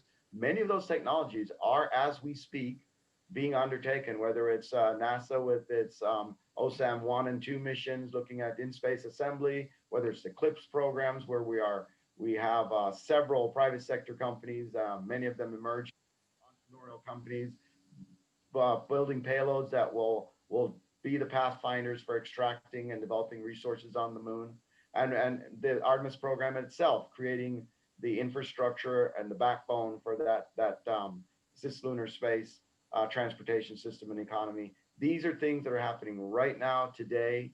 We see the results, the success of the commercial in low Earth orbit, and we see that model moving forward, being essential part of cislunar space development. So I think the trajectory of the development of this economy, it's already been said, the GPS and the other, both in LEO and GEO, we already have a very successful private sector economy, and the path forward looks very bright indeed. Thank you, Doug. Perfect timing. Aaron, Coyote, your last 2 minutes. Who wants to go first? You go, Aaron. Okay. So I wouldn't be here if I didn't believe in the opportunity that space presents. As an economist, I can assert that there's real, tangible value to be created and captured out there in the black. And I want us to go to space. I want to go to space. I think we all do. But to do so at all costs is to undermine the very reasons we look to the horizon, to expand the possibilities available for our community and our future generations. So I'd like to offer this metaphor that I hope inspires us to weigh our options carefully. Space is our 401k. We squirrel away resources knowing that we won't use them today because it's prudent to plan for the future. Earth is our house. We look at its walls, its floors, roof, plumbing every day. And over time, it seems mundane. And we long to exist in an unknown, exciting future. And since the future is always on the horizon and any future is just a probability, we invest more and more of our resources so that we are primed to live in whatever version of the future ultimately arrives. Yet as we do so, we neglect our house. The foundations begin to crack, the roof develops a leak, the breakers keep tripping because there's a short in the wall somewhere, but we have nothing to repair it with because we've invested all of our resources into a retirement account. The only options then are to live in squalor or prematurely withdraw from our 401k, which ultimately dismantles the future we were saving for.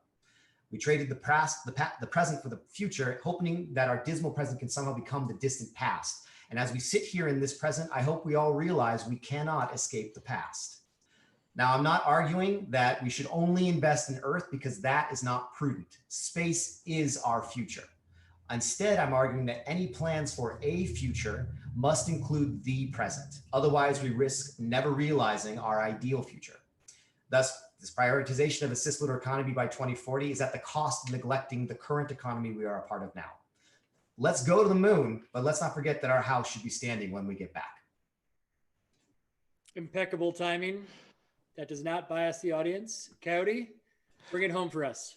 Yeah, I'd like to quote a genius who said that we are all orphans of Apollo. And we are indeed. We get it. Jeff Krukin, 15 years ago, as the president of the Space Frontier Foundation, lamented, there must be something wrong with us. We get it. We understand. We are ready. We want to go. But not everybody else is. And that's a sad fact. Even as a professor of strategic space studies, when I go out to a pub and somebody asks me what I do and I say that to them, you get the eye roll. Oh, what is that? Or fellow professors in other warfighting departments here at Air Command and Staff College, when I say I'm teaching space, you get the eye roll. And these are my peers, highly respected, tremendously capable people here at this successful university and college, but still space has that giggle factor that we have to get past. Hollywood has done no favor for us. While it gives us a great vision, I think we are all also children of Gene Roddenberry, in that we see that type of Star Trek vision, that proper development of a star fleet, etc. But we do not have that today. We can get there, but we have to get past the giggle factor. And the giggle factor creates the opportunity for political turmoil when policies change so starkly between administrations. The pathway between 2020 and 2040 is going to be filled with both Republicans and Democrats that have radically different views of what we ought to be doing in space. And we face great competition from a couple of adversaries who believe that the greatest weapon against democracy is democracy. Give those people voices to express those extreme opinions, allow people to use confirmation bias to separate them so that consensus cannot be built. Even a wise decision made by one will be criticized by the other. And until we get past that, our ability to use that 401k in space is in jeopardy. Thank you very much, Coyote. So audience on the left under collaborate and polls, team 1 and team 2 are your options. Once again, team 1 is Aaron Pagel and Coyote. Team 2 is John and Doug. Please submit your votes there. Yes, I'm not sure if that would bias, but you never know. Rick, let's give the audience 1, maybe 2 minutes to vote here. If Rick, you want to bring in a final summary of what you've learned from this very non-traditional debate pitting what would normally not happen in real life. Thank goodness we're in engaged space here.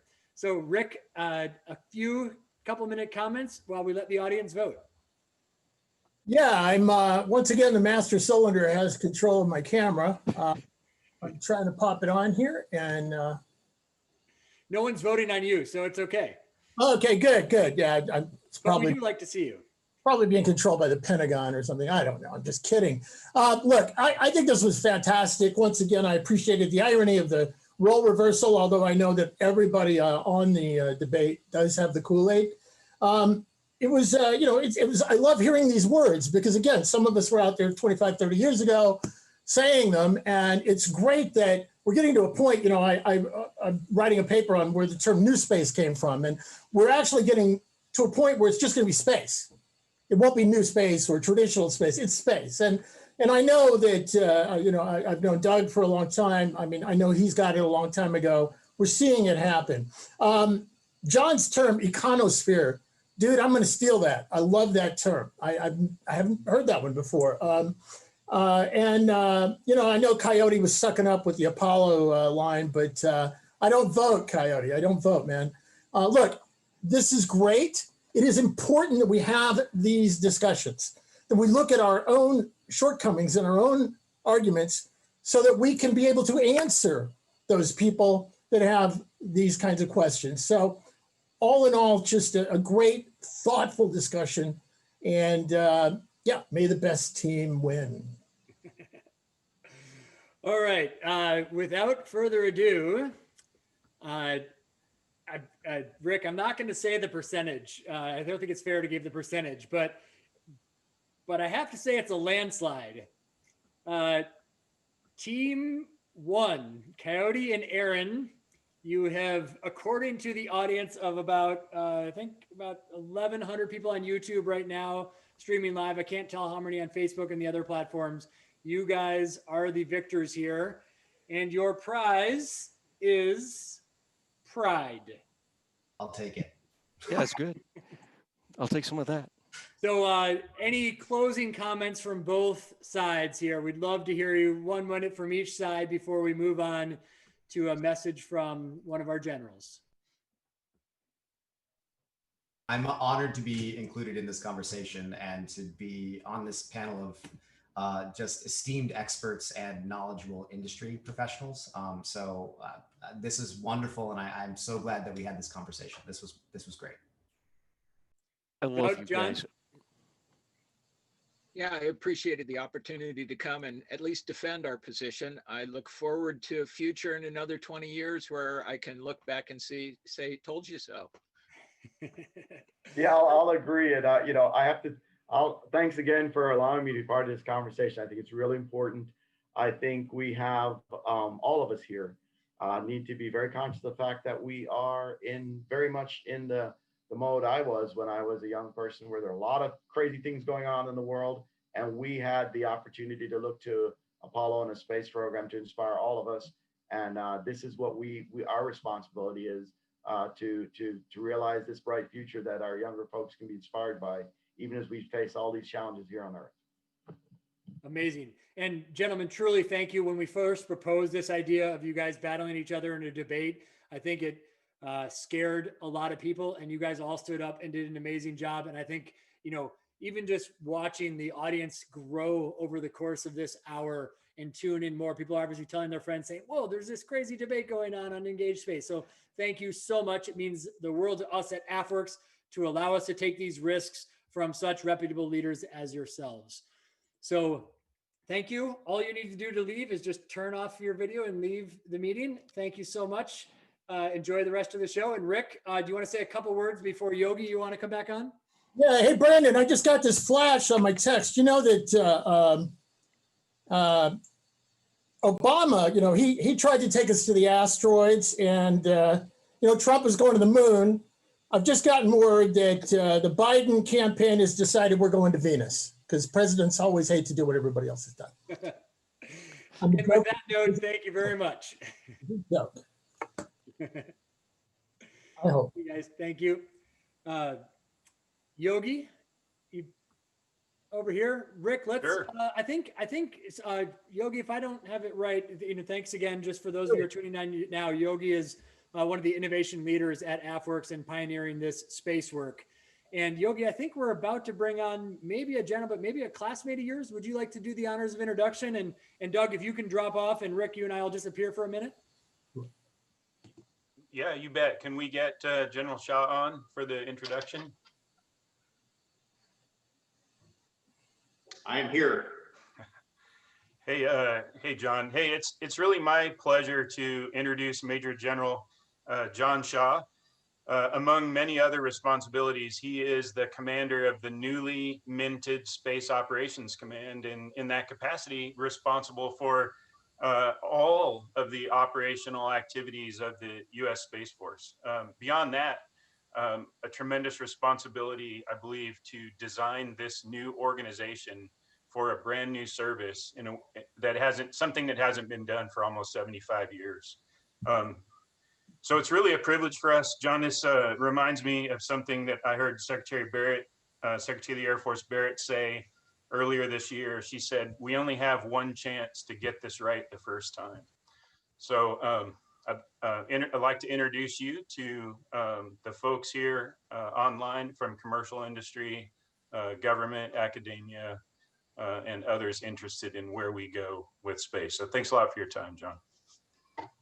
Thanks, Yogi, and thanks to everybody being part of this. I understand we have hundreds, maybe even a couple thousand people as part of this forum virtually that are participating. I'm happy to talk to you. You may have heard from folks from the acquisition side or the research side, but I'm here to talk to you from an operational perspective from here at Vandenberg Air Force Base in California, and let you know that what you're doing in this initiative here is really the foundation of where I think we're going forward with regard to our space capabilities in the future.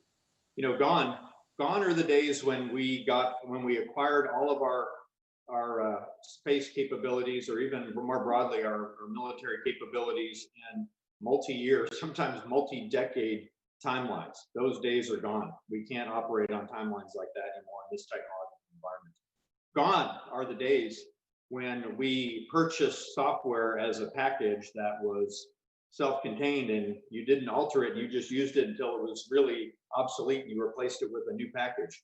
We're going to be dynamically updating software from here on out, and I think at some point it'll be updating itself in a machine artificial intelligence capacity, and we'll be just structuring it and giving it the right algorithms to be able to do that at the speed of 4.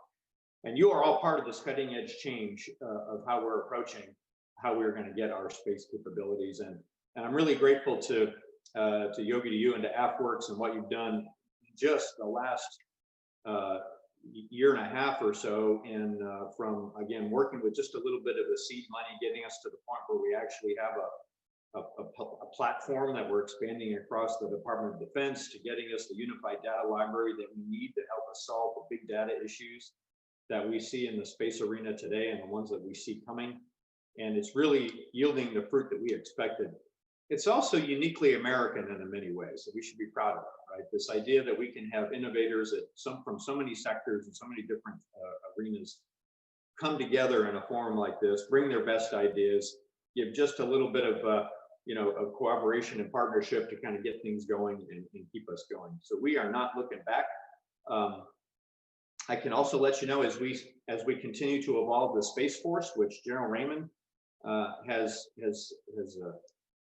really pushed for it to be the military's first all digital service, where the very culture of the Space Force is one of first adopters and first to move out and first to accept new technology and work with that and to be at the cutting edge all the time.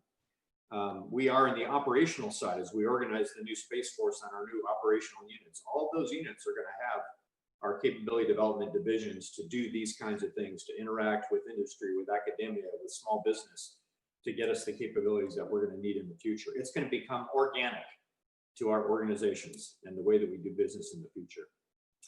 Hey, this won't come without a lot of challenges. It's the way we have to go, but here are a few challenges that I see that we're going to have to work through. And some of you are seeing this already. We're going to have to be able to work in a multi-classification environment. Part of this has to be on the government to kind of make that classification environment more adaptable and more, I guess, friendly to these kinds of initiatives. But we're still going to have to work in that environment. How do we do that best? And I think later for like the one you're in right now, maybe happening at various classification levels, but still instilling the very basic principles of DevSecOps that we're doing today. And then, there's a reality check on sustaining good initiatives, right? Someone can have a great idea, we get going, and AFWERX is ready to hand it over to somebody to kind of keep on going. Maybe we just need to make sure that we've got the mechanisms in place where we sustain those initiatives, those good ideas, and those capabilities that we bring in the new environment. So I'm very excited what we've achieved so far with AFWERX, with these environments, especially involving non-traditional players in the space arena. And I think I can't wait to see how it develops in the future. And thank you so much for being a part of it and for allowing me to speak to you today. So that's what I had in mind. I don't know if we've got time for a quick question or two, but again, thanks for all that you're doing as part of this. Yeah, Rick, you want to take away some questions? Yeah, I don't envy the leaders of Space Force trying to combine a multiplicity of cultures here. The Navy guys, the Air Force guys, all the other forces. I'm not sure how we fit the Army in there yet, but I'm biased. I'm an Air Force brat. But how is that working so far? How do you feel that's working? And then extending that into the commercial sector, how is that going? What I see is pretty good, but as far as the inside the ring, inside the Pentagon, is there enthusiasm or resistance, do you feel? Oh, Rick, how many hours do we have to help answer that question? That's very perceptive. Yeah, it's about culture. I'll start it. I'll say the fundamental approach to all this is question everything. Don't repeat what we've always done. And General Raymond's been terrific at his idea of a digital service about questioning the way we've done things before as larger bureaucracies, which a Space Force cannot afford for so many reasons. Number one, it's not going to be very big ever in terms of human capital. And number two, it has to move at the speed of war and the speed of technology. I'm fond of saying that space and cyber are best friends forever. They're BFFs. Anything that is at the cutting edge of technology on the cyber arena and is going to be something that we're interested in space. So we're questioning everything, trying to say, let's not do it the old way. Let's come up with ways of doing things that make the other services jealous of what we're doing. And they say, we want to be like the Space Force. And there's numerous examples of where we're trying to do that. One would be recruiting. The services, the larger services, you have a very kind of a traditional recruiting model that's based on, they've got to recruit large numbers. They go to traditional recruiting areas. They try to find that knee in the curve and get those folks. I think a Space Force can be far more selective, and we need to look at non-traditional recruiting areas to get the talent that we need in the Space Force going forward. So it's actually a pretty exciting time, Rick. It's like, what does this look like? and how can it be different? And what are the possibilities? And just you know, imagining the potentialities that exist is part of the excitement. Fantastic. Regarding the Space Force as an entity, it's interesting to me that, you know, of course, we're first. Now I'm waiting to hear about the, you know, the Indian Space Force, the German Space Force, et cetera. Is there any thought, and this may be outside of your pay grade, I know that's completely understandable that you might want to go there, but is there any perception of something like a NATO, for example, you know, being created in terms of expanding the interaction of Space Force with the other militaries that are interested in space? Well, what I can tell you, and actually there's been some changes that I can tell you about. What I can tell you is as I interact, so one of my favorite parts of my job is that I'm actually, one of my duty titles is Combined Force Space Component Commander, and combined in military speak is ally. And that's how when we fight as allies, we have combined leaders. And I'm proud of that duty title, that part of my duty title, because I interact with our allies all the time. We have a good number of allies represented actually right here at Vandenberg Air Force Base as part of my staff or as liaison officer. So what I can tell you is interacting with allies, everybody is interested in where they're going in space. The French, by the way, just renamed their Air Force, I think it was a week and a half ago. It is no longer the French Air Force, it is the French Air and Space Force. They have actually inserted that into the name of their service.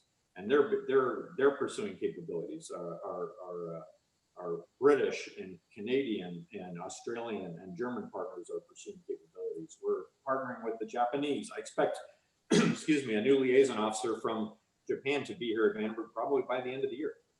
So there's a lot of excitement along those lines of where we're headed. NATO has, you brought up NATO, has recognized, this past year recognized space as an operational domain that it wasn't before. And they're actually figuring out and trying to orient, hey, how do we now bring this into our NATO doctrine and our allied warfighting structure?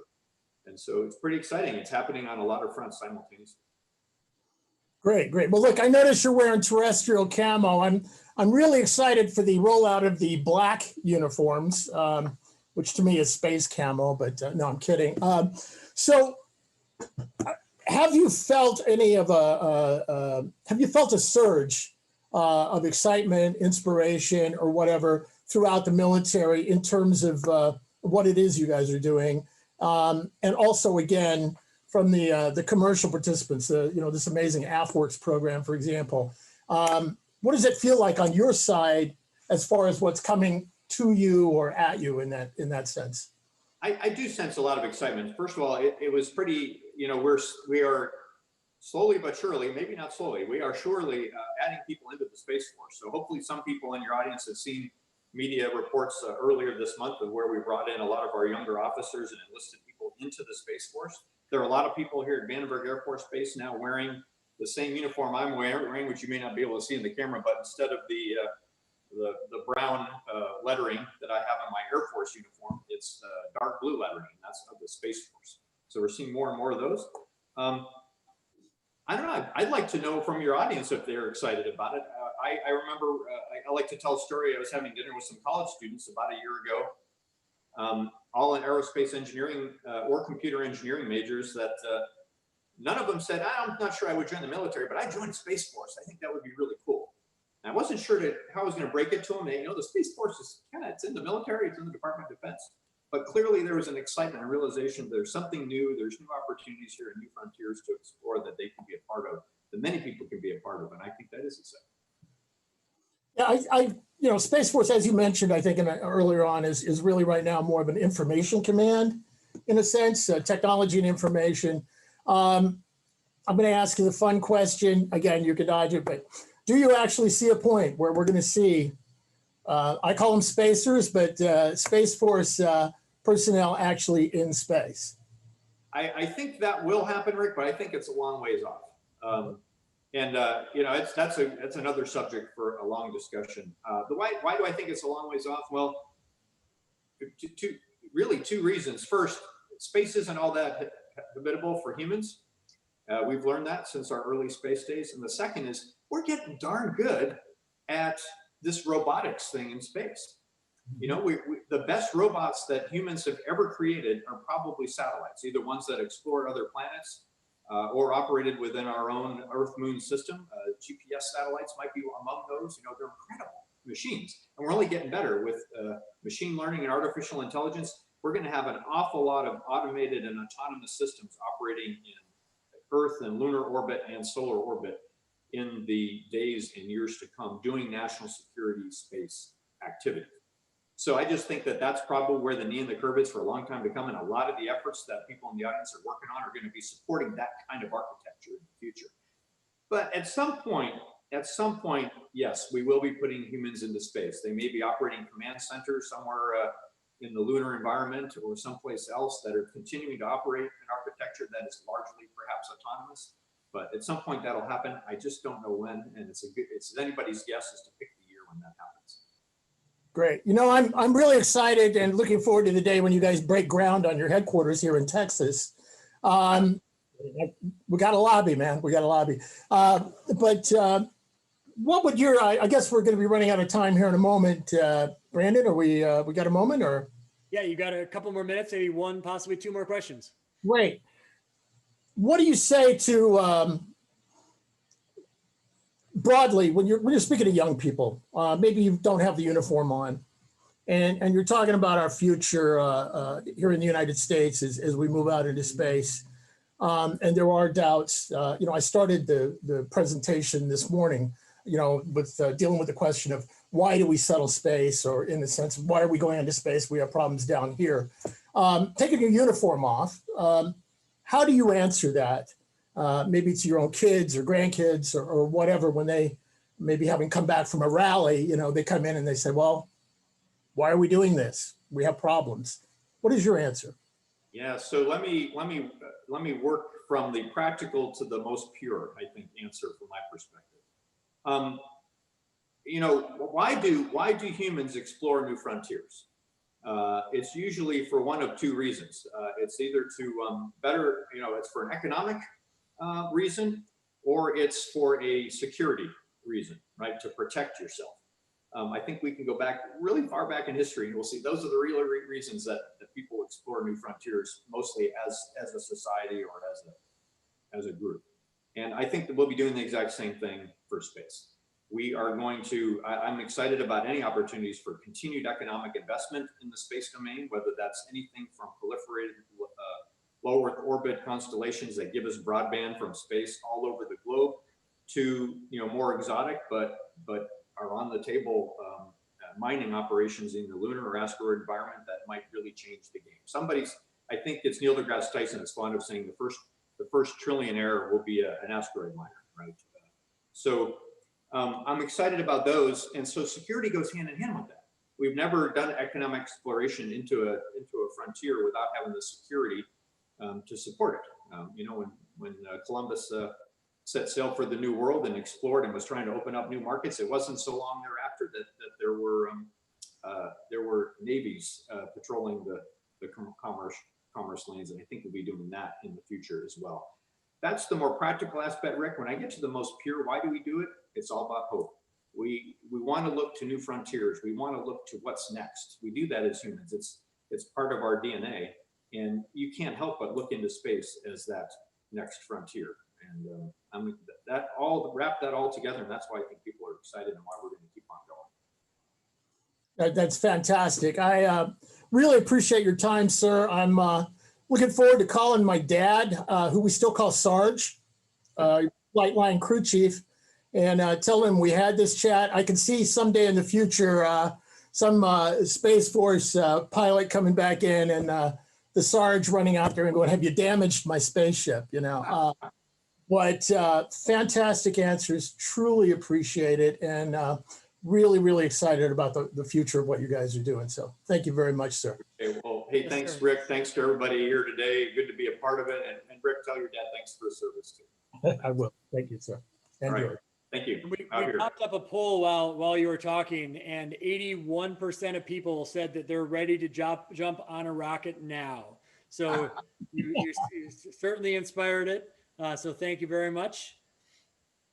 All right. Have a great rest of your day. Enjoy the rest of the show. All right. Thanks, Brandon. We'll see you. See ya. All right, Rick, we're in a transition point in the day here. We've been going for almost 2 hours. The audience has been involved in a little bit of voting, a couple of questions. We're going to turn up the dial on innovation and creativity for the rest of the day. And the next segment is borrowing from TV, where we have 6 what would be normally panelists, but we're going to let the audience completely control the panel. So this is not you or me as moderators talking too much. This is the audience saying, I want to hear these people talk more, and they get to vote and decide who stays on screen to talk to the, I can't tell for sure, but it looks like we're pretty close to that 2,000 people that registered that are all watching right now. But just like a good sporting event or a good athlete, we have to warm up a little bit before the audience gets that much power with these distinguished speakers that are going to come online. So we're going to do 3 quick parts together here. The first one is asking the audience. So on the left on collaborate and polls. So click on collaborate, then click on polls.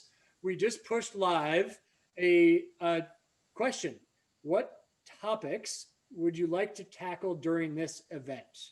And the reason we're pushing that poll to you live is not only to hopefully get all 1,000+ of you to vote, but we're actually going to take what you say today, and then Rick is going to use his Rolodex along with all the other speakers, and we're going to get experts on that to come and answer those with you in breakout rooms tomorrow.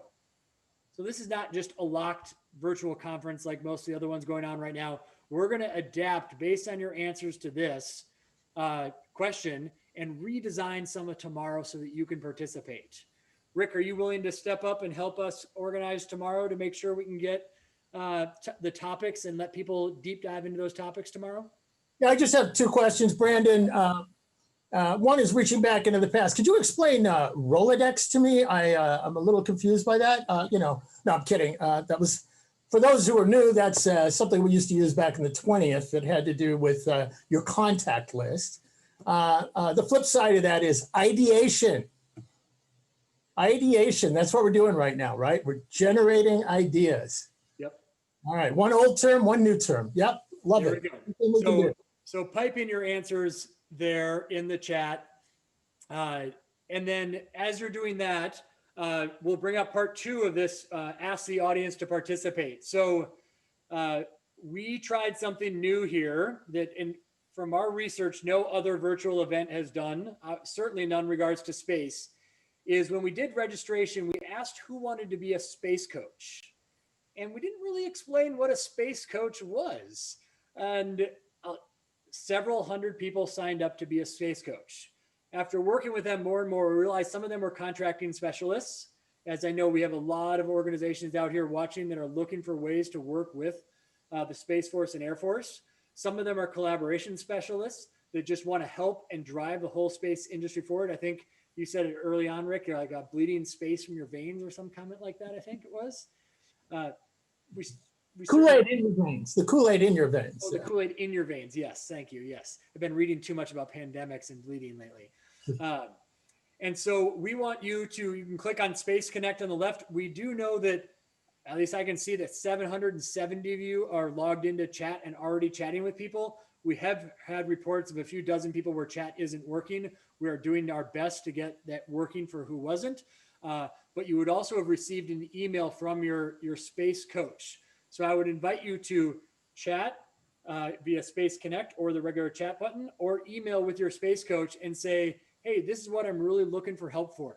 We can literally combine all the participants that would never normally happen in a virtual event to all be talking to each other to facilitate the real discussions and real partnerships that need to happen.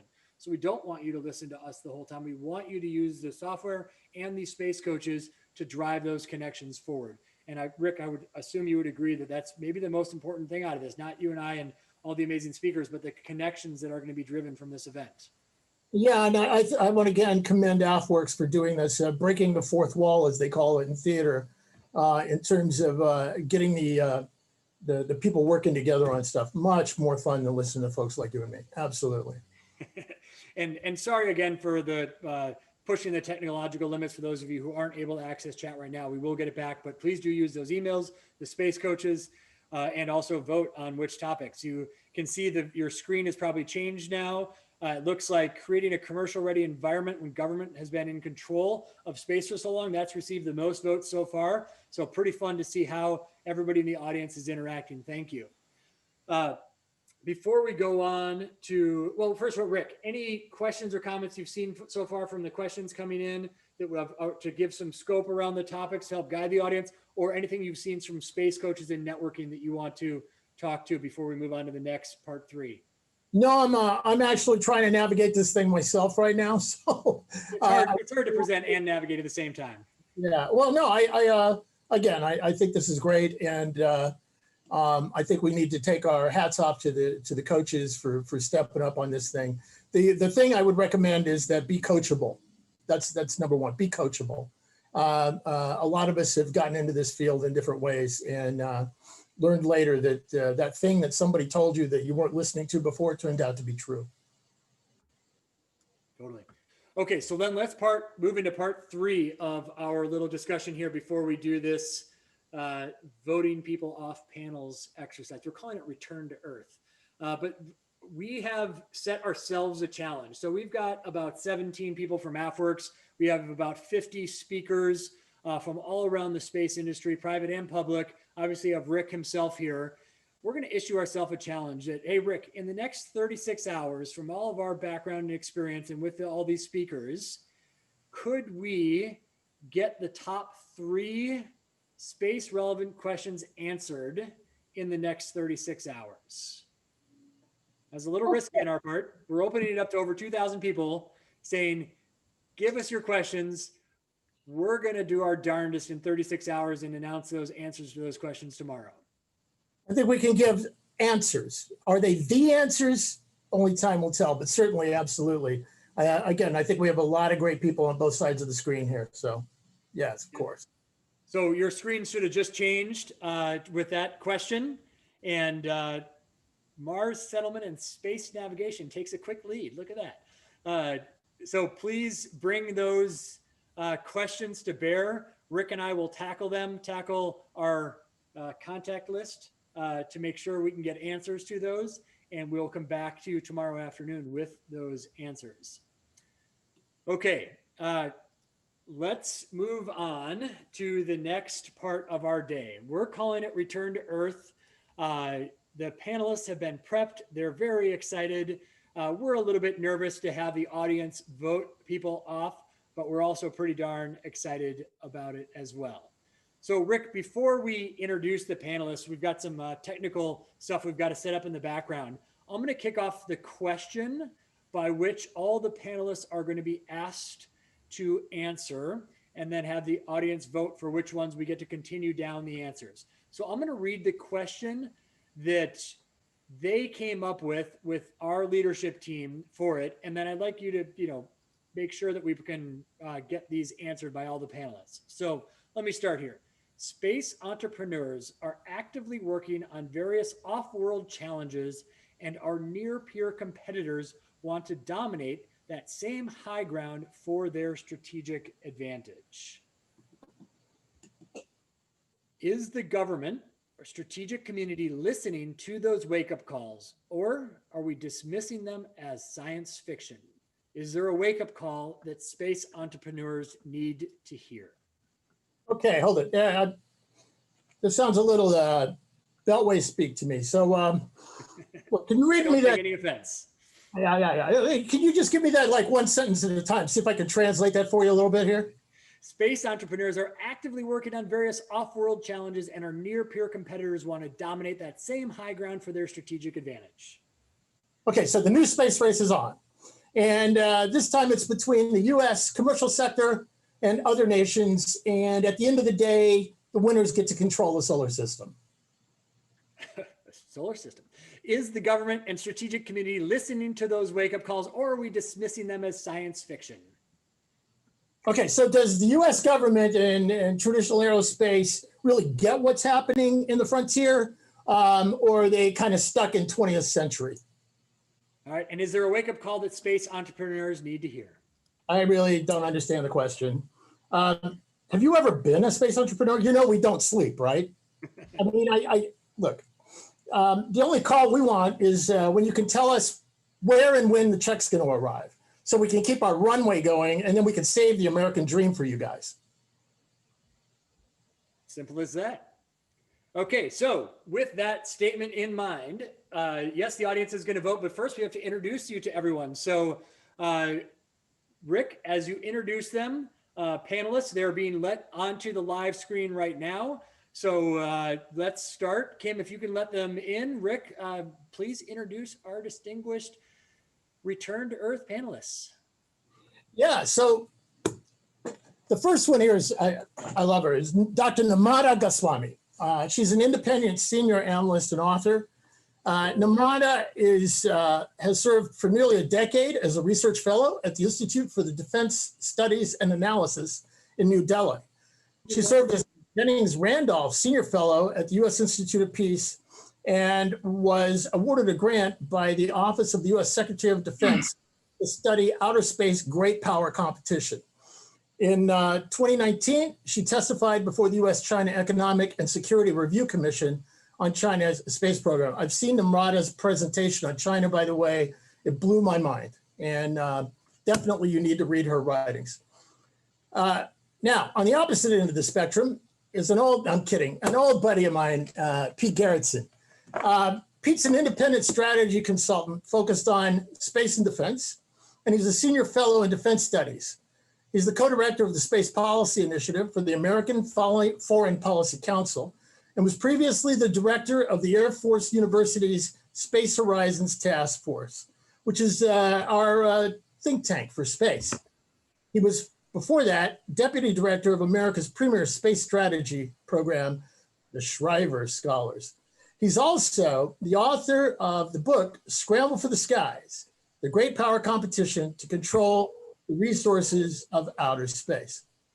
Next comes Brent Ziarnak.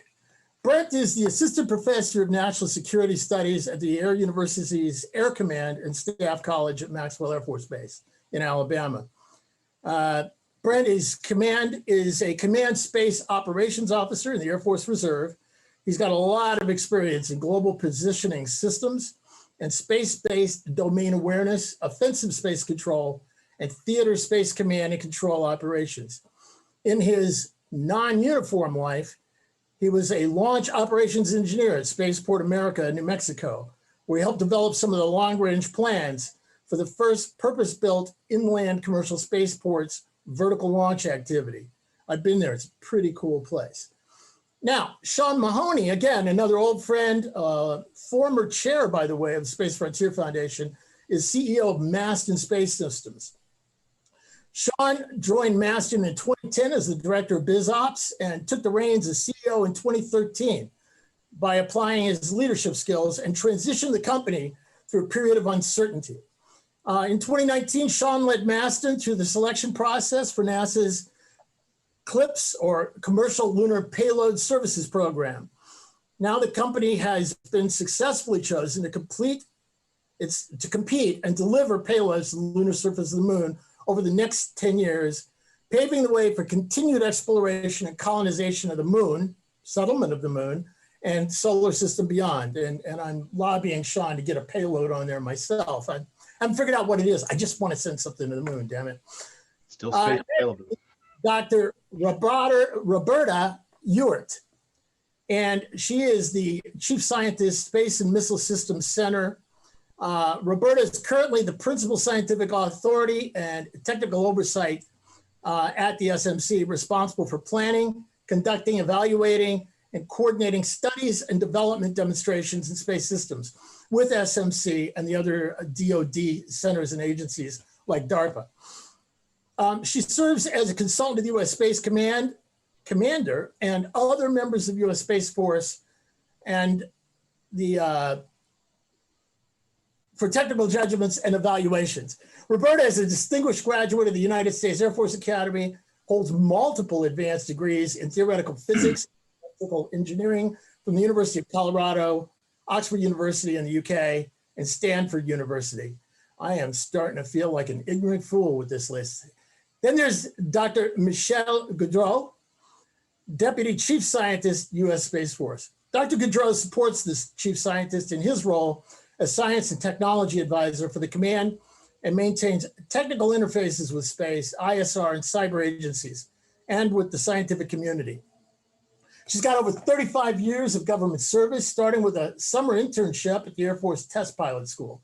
She served as NASA Test Director, Shuttle Controls Engineer, Ground Systems Engineer, Vibrations Chief, Branch Chief, Director of Research, First Chief Scientist at the Asian Office of Aerospace Research and Development, Chief of Technology Assessment, ISR Technical Director, and is also an adjunct professor for Embry-Riddle Aeronautical University, and I am sure somehow fits a private life into that schedule. So there's our team, and I'll hand it back over to you, Brandon. Wow. So first of all, everybody, thank you so much. We know this is a different kind of ask than showing up to a virtual event. We also know space is different. No hard feelings for whoever gets voted off first. Everybody knows what they're saying and the rules of the game. Our technical team is now going to put you into cool video squares like it's like a proper TV show. And so we're actually going to go through the rules really quickly so that it's fair and square for everyone. Dr. Roberta Ewart is not able to be on video, so we're going to not hold video against her. It was just technically not possible today. So the rules are, we are starting with the 6 of you as the 6 panelists. You will each get 3 minutes to give your response to what Rick laughed at me saying earlier and gave his own interpretation of it. So you'll each get 3 minutes to respond. At the end of each of your 3 minutes, the audience will vote. They will vote away 2 of you.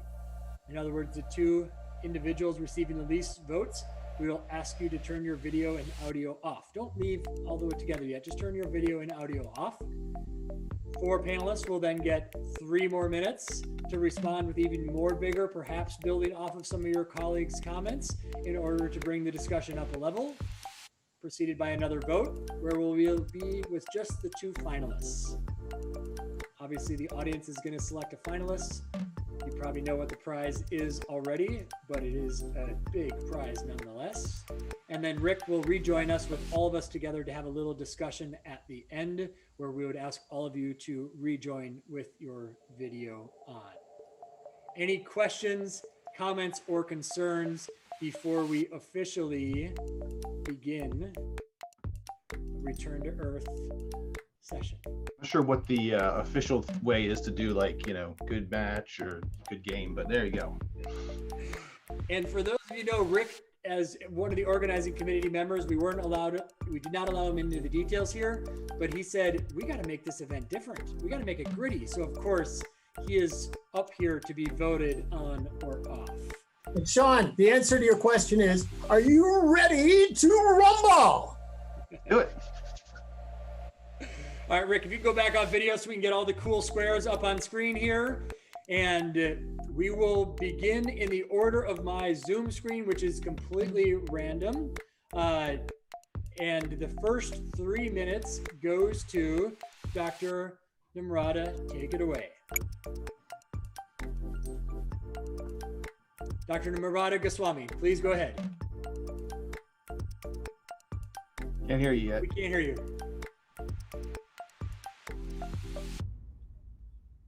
Okay, we still can't hear you, so that's very easy. While you're getting your audio working, Pete, you are up for your 3 minutes. All right. So the fundamental question that you've asked is the government listening? Absolutely, yes, everywhere. The evidence is everywhere. There's been a tremendous acceleration in the last 2 years. I'm going to give you the evidence and let you know as an entrepreneur how to push forward.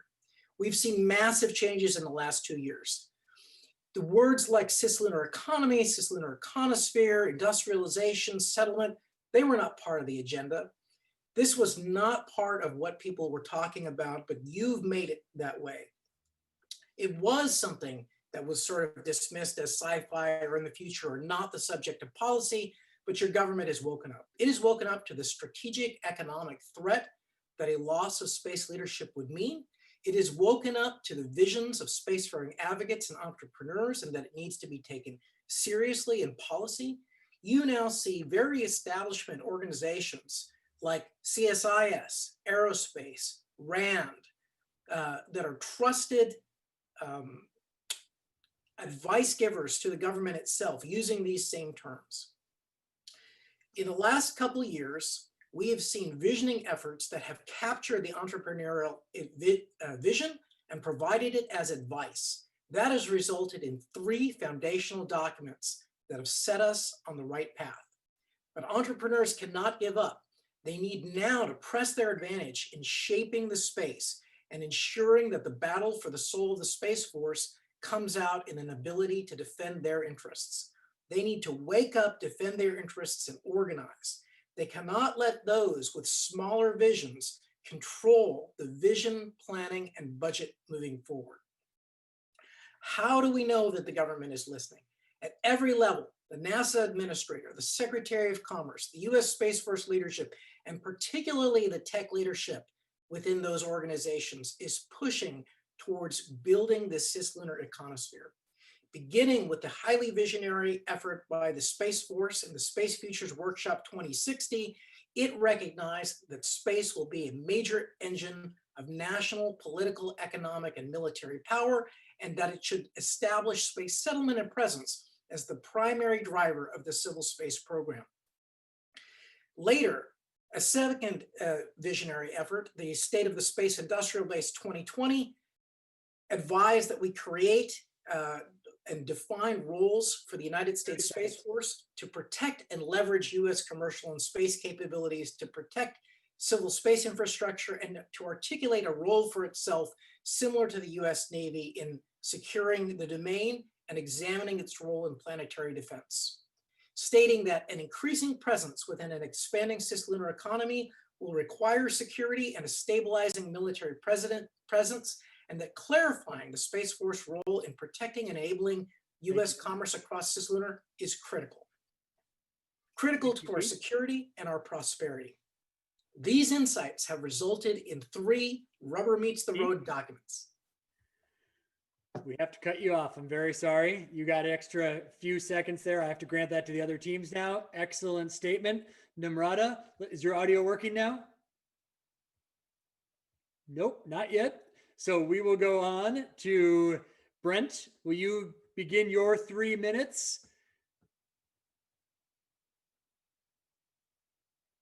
Brent, you're still on mute.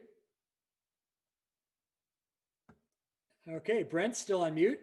So Sean, you are up. Let's get your 3 minutes. Excellent. Go ahead. So the question here is the government strategic community listening to these wake-up calls. If you define it by a binary yes or no, I'll give you yes. Are they acting? Yes. Look at this wonderful event. Are they responding to the wake-up call in an appropriate degree? The answer is nope. Why? Because despite all of these fantastic efforts and all of the policies that are coming down and all of the interest that is happening from frontline folks, it's not fully connected yet. And the speed of operation for the government and strategic community to engage in this emerging threat domain is not together yet. I can tell you specifically, while the things that are happening are phenomenal, I've been working in this field for a decade, and it has taken until about this year for some of the capabilities that have existed to actually find any initial purchase inside the government. I'll offer you another specific example. There is a classified conference that is on the schedule about lunar security. I'm delivering payloads there in a little over 2 years, and I can't get in. I understand why. But the fact of the matter is the strategic community is still thinking about stuff and they're missing the opportunity. And I get it, but the pace that the startups run at is the life cycle measured in weeks, maybe months. And that is misaligned with a government annual review process, or God forbid, longer than that. So yes, listening, but not enough. In answer to the second question, 30 seconds. Are there things that space entrepreneurs need to hear? Yes, absolutely. And I will talk about that in the second session. I will give you one specific recommendation here for those service members in uniform is make sure that they have a reward system that allows them to take some risk. Until we get that, it's going to be nearly impossible for the phenomenal men and women in uniform to actually embrace the capabilities we bring. Thank you, Sean. Brent, how's your audio now? Can you go off mute and take your 3 minutes? It's good now. You're good. Take it away. 3 minutes. Great.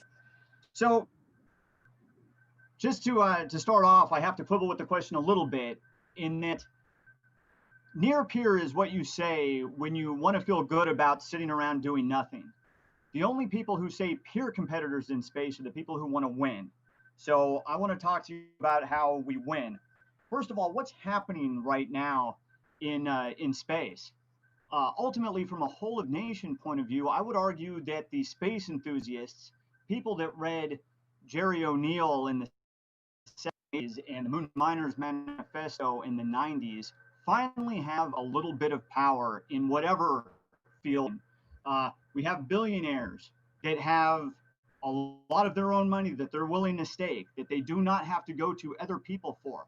But so, you know, we have other entrepreneurs that are able to devote entire careers to building this stuff that they've wanted to since the 70s in some cases.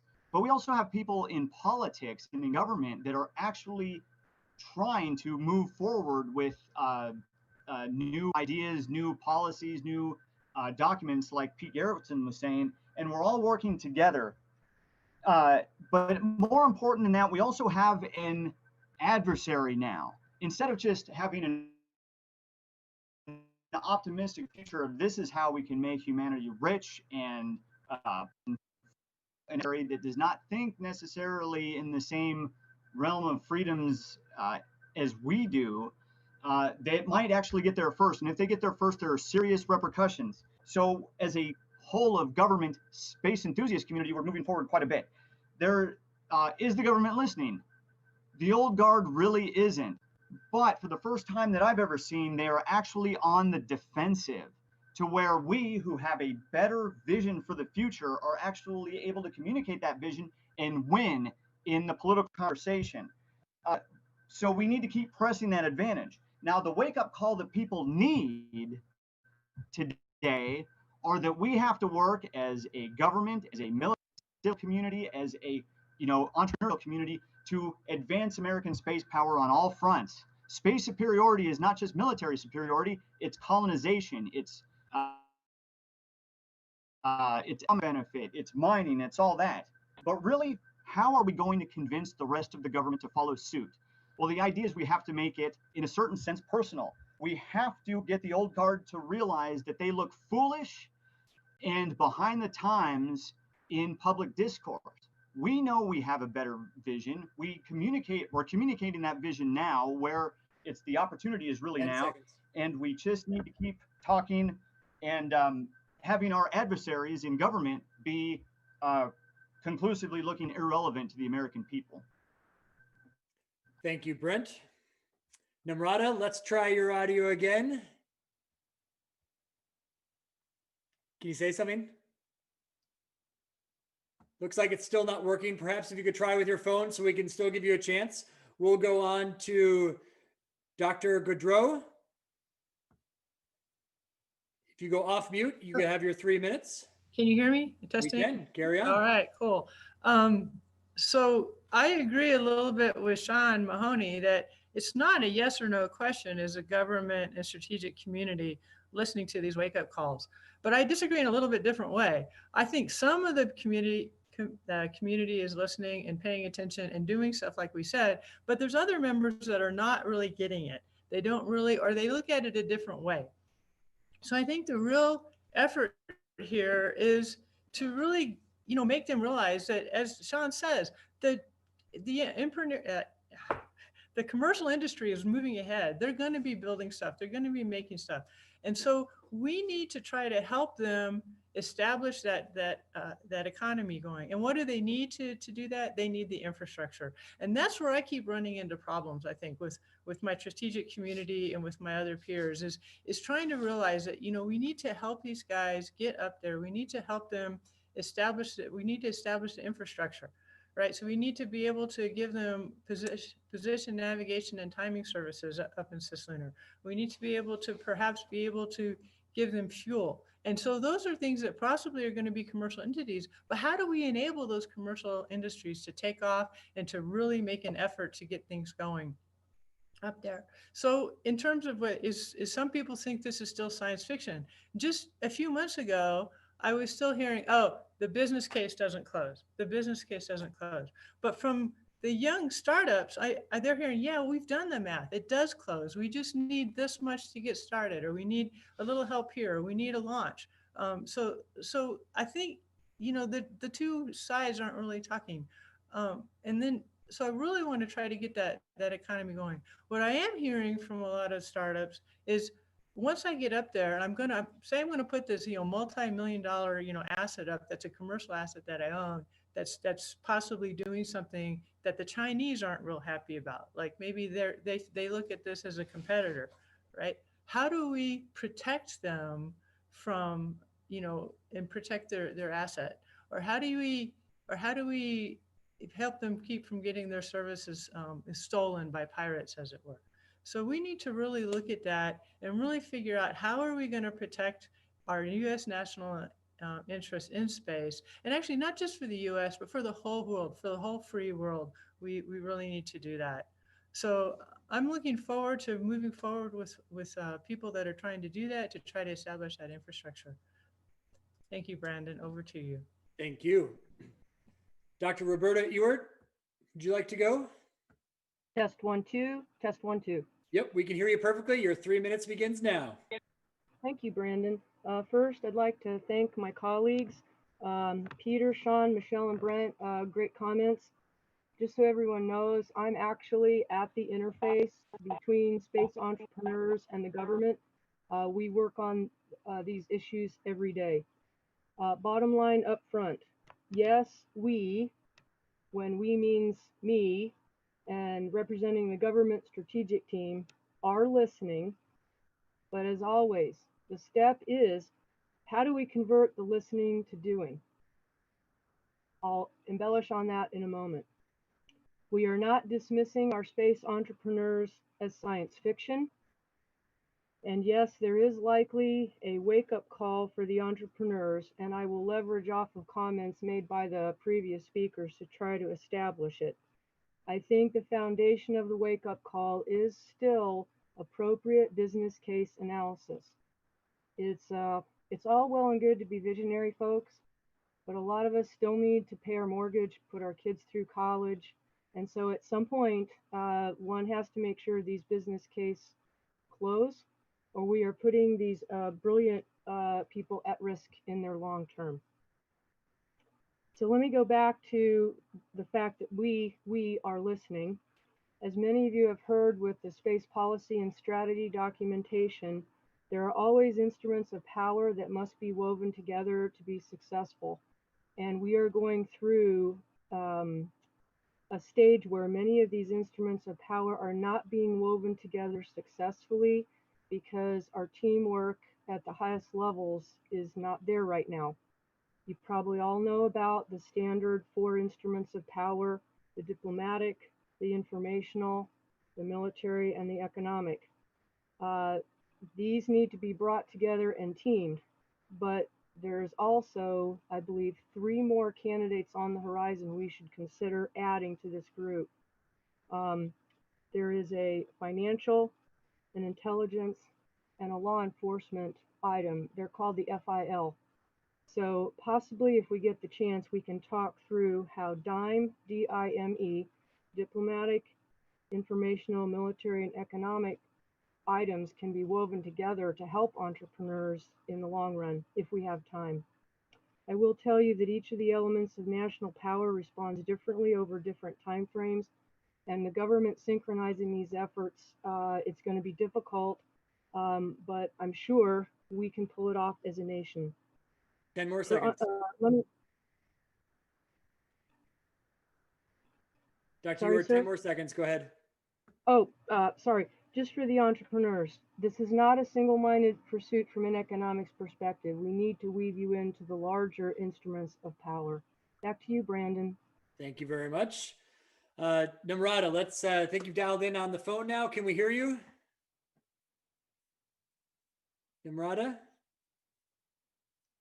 We still do not have audio. If you could possibly leave the meeting altogether and rejoin, go off mute one more time just in case. Turn off mute. Try one more time. Nope, still no sound. Okay, if you can leave entirely, check that audio is working and rejoin us. Well, Pete, take it away. Pete, you went off video, I think. Sure. So, Wait, you know, sorry, I wait a want, second. Did I make, no. I already, Pete, you already went, right? You just Sorry. loved him so much you wanted to hear from him again. I know, Pete, you could say on video. No, I guess Namrata's video is throwing me off. Did everybody get a chance to speak for their 3 minutes? Did anybody not get to speak? Just Namrata. So if Namrata comes back, Rick, what I would like you to do is just do a little interpretation of what you heard without giving bias. And we're going to put up the polling now. And yes, I know it's not fair to Namrata. Hopefully we get her back and her audio is working. We might adjust the rules if she comes back. But for right now, audience, if you go to click on collaborate on the left-hand side of your screen and then click on polls, you'll see a photo of each person. Select the one that you want to win and stay no matter what. The lowest 2 votes will be removed. So vote who you want to stay. And Rick, while people are voting, what was your impression of that? And how could you kind of up their game in this next round? Yeah, I not to be biased, but I do have to give Pete style points for his outfit there, looking sharp, buddy. But the Pete came on, talked about the dynamism and the energy of what's happening out there, and I thought that was fairly powerful. Sean's points were very good. That there was a disconnect at times. His point about the security on the moon, the idea that those perhaps in the Beltway are not necessarily realizing that their security is actually the front row of that security, the front line of that security is working with the private sector. They are partners, not working down 2 separate tracks. Brent's point about this not being about peers in a sense, but using that term, but really competitors and potentially adversaries was great. And and then the idea of bringing in the rest of the government into the equation was also interesting. Michelle's discussion of how to enable the infrastructure, and I liked her very plain spoken point of how to help these guys. I think that's really important. And the idea from Roberta that there do need to be closing business cases, and I sensed Roberta coming very much from the inside government side of things, which was really refreshing to hear that perspective. I'm looking forward to hearing more on that.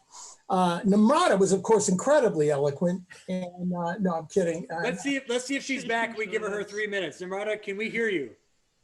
Hello, can you hear me now? Namrata, 3 minutes. Take it away. And yes, the voting is open. You can change your vote technically until Namrata is done, and then we will lock the results. Go ahead, Ramada. Yes, thank you so much. I think I missed out my first mover advantage according to Chinese grand strategy. So what I'm going to speak today is on China's grand strategy. So basically in terms of its space goals. So first of all, it's very important to realize that China has a vision for space, which is that China is investing in space as part of its comprehensive grand strategy for the sole purpose that by 2049, China wants to become the lead actor in space, by extension, the lead global actor that attracts other nations. So that's number one. Number two is that in terms of advancing that particular vision, that is 2049 vision of becoming the lead actor, China has identified certain medium-term and long-term goals. So the medium-term goals are such: one, develop orbital capacity, independent command and control in terms of military systems. And then this is basically continued by their civilian space goals, which are led by the People's Liberation Army. So there are 3 civilian goals that they have identified between the 2020 and 2049 timeline. One is invest in a permanent presence in space, to include in low Earth orbit to the moon. Second, invest in developing technologies like space-based solar power, not for its own sake, not because they want to beam it back to Earth, which is one goal, but also to support the first goal that they have, which is to have a lunar settlement by 2036. And then the third goal is to invest in far-reaching technologies like asteroid mining, and for which their intermediate goals become important. So there are 2 goals that they are focusing to meet their long-term goal. One is to develop automated extraction mining capability, which they already demonstrated this year. And second, they established a space-based solar power plant in 2019, which is supported by the China National Space Administration, to test 2 technologies. One is microwave beaming of power, and second is in situ manufacturing of those space satellites. Now, those are the long-term goals that they have, yes, but there are concerns with their grand strategy and mission, which I can speak about if I'm voted in, and that is that for all China's argument that this is all about humanity, this is all about benign intentions, if you look at China's behavior in resource-rich areas on Earth, they seem to very much prefer first entitlement rights and the fact that they want to become the lead actor to establish norms and ways that we collaborate in space. I'll end there. Thank you. Exactly on time. And you did sway the votes significantly by showing up at the 11th hour on the phone to, well, I won't tell the actual results, but panelists, thank you so much. I unfortunately have to ask 2 of you to turn your video and audio off now. At the end of the session, we'll ask you to rejoin us, but for the spirit of this competition and return to Earth, Brent and Peter, you will be now sent on the rocket and return back to Earth. Thank you for your effort.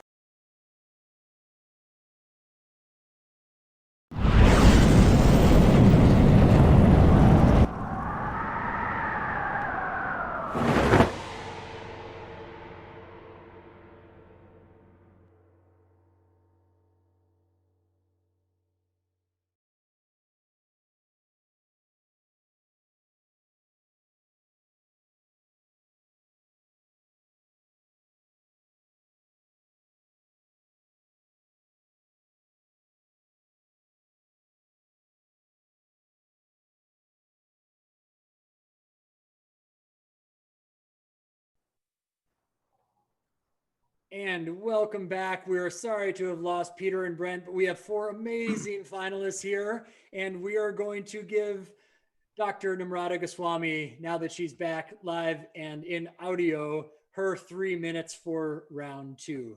Go ahead, Namrata. Thank you so much. So in the next 3 minutes, I'll point out 3 important things that we need to keep in mind when we think about space. So one, we need to think about space in terms of not just cooperation, but also the very important context of competition. And that is where the argument of peer competitor comes in. And I think, as I said before, one of the peer competitors in space is China. And so China does not just have long-term goals, which are 20 years ahead. they have one primary advantage over democratic societies, and that is that they have a regime that does not need to go out for votes. They don't have to change their mission goals. And so an example I would give is that China started speaking about their Mars mission and their lunar settlement mission in 2002. And so that was a time when they didn't even have the China Lunar Exploration Program. But today, nearly 20 years later, China has a full-fledged exploration program. And guess what? They actually have a continuous flow of funds and strategic discourse that supports their plan. Now, the second important thing is China has actually changed the discourse in space across the world. We were talking about the Apollo kind of missions, which are flag and footprint missions, which basically were about prestige, about reputation. But then when I visited China, they pointed out that they are really not about flag and footprints. They are about permanent settlement on the lunar surface and beyond. And guess who actually argued for that? The head of China's lunar mission, Wu Weiring, gave a very interesting interview to the BBC in 2006 and then followed it in 2016. He said that the aim of China in space and the moon is not just to carry out a lunar sample return mission. It's not just to show off a capability to go to the far side. It's about long-term settlement and resource extraction. So the question I get all the time from the strategic community is that, okay, China has these goals of space-based solar power, lunar mining, asteroid mining. Will they be able to do it? And also, do we have to take them seriously? Who are these people making these statements? Well, the organizations that are making these statements are the China National Space Administration, which is equivalent to NASA.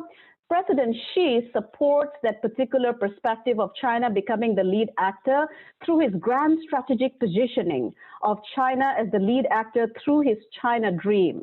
And the China Dream has actually been inscribed into the Communist Party of China Constitution in 2017. And just recently, what President Xi did is even more insightful if you want to understand China's space program. He put forward a civil-military fusion strategy that actually brought together their civilian, military, and private space sector. More in the next round, if I'm there. Thank you. Thank you. Sean, 3 minutes. All right. So as I mentioned last time, the second part of the question is, are there some wake-up calls? Yes, absolutely. Number one, no one cares about your technology, not even your mom. She'll listen to it. You must solve someone's problem that they are experiencing now. If you solve the problem that they're going to have in 10 years, then you have to have a way to get through those 10 years for it to be there. So I know in this industry, we love the technology. That is not the thing that's going to be the difference. That's not how you're going to win. Number two, enthusiasm and passion are great as motivation and support to get the work started.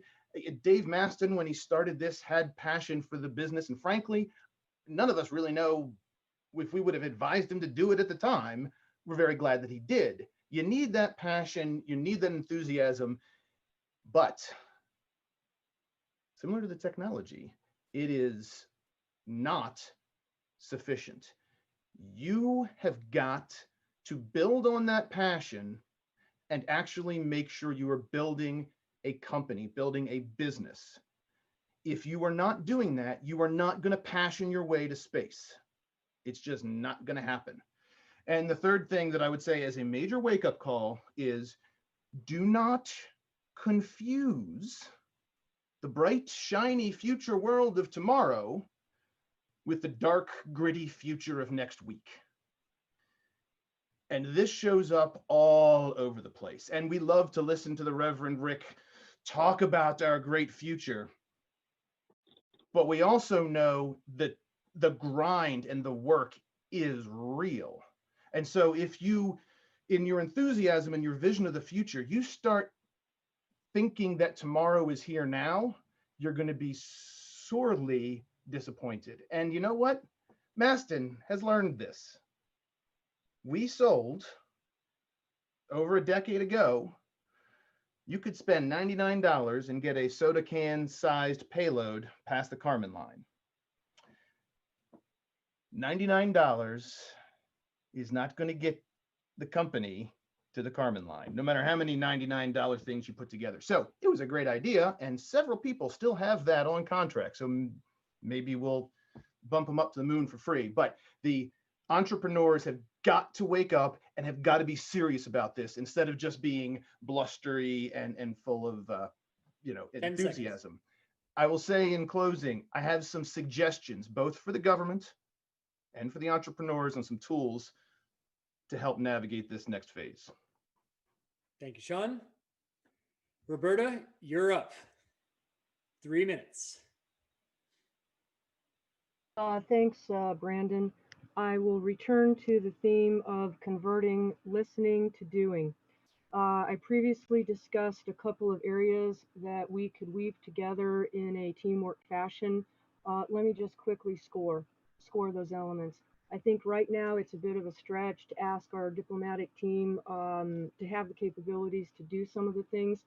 I think two teams that might be particularly strong that we could bring together for the benefit of our entrepreneurs would be our military and economic elements of power. The reason I say that is I sit at the nexus of the defense industrial base, so I can clearly see how framing out some of our military issues in terms that it can be decomposed for our entrepreneurial teammates to help us address is probably the way to go.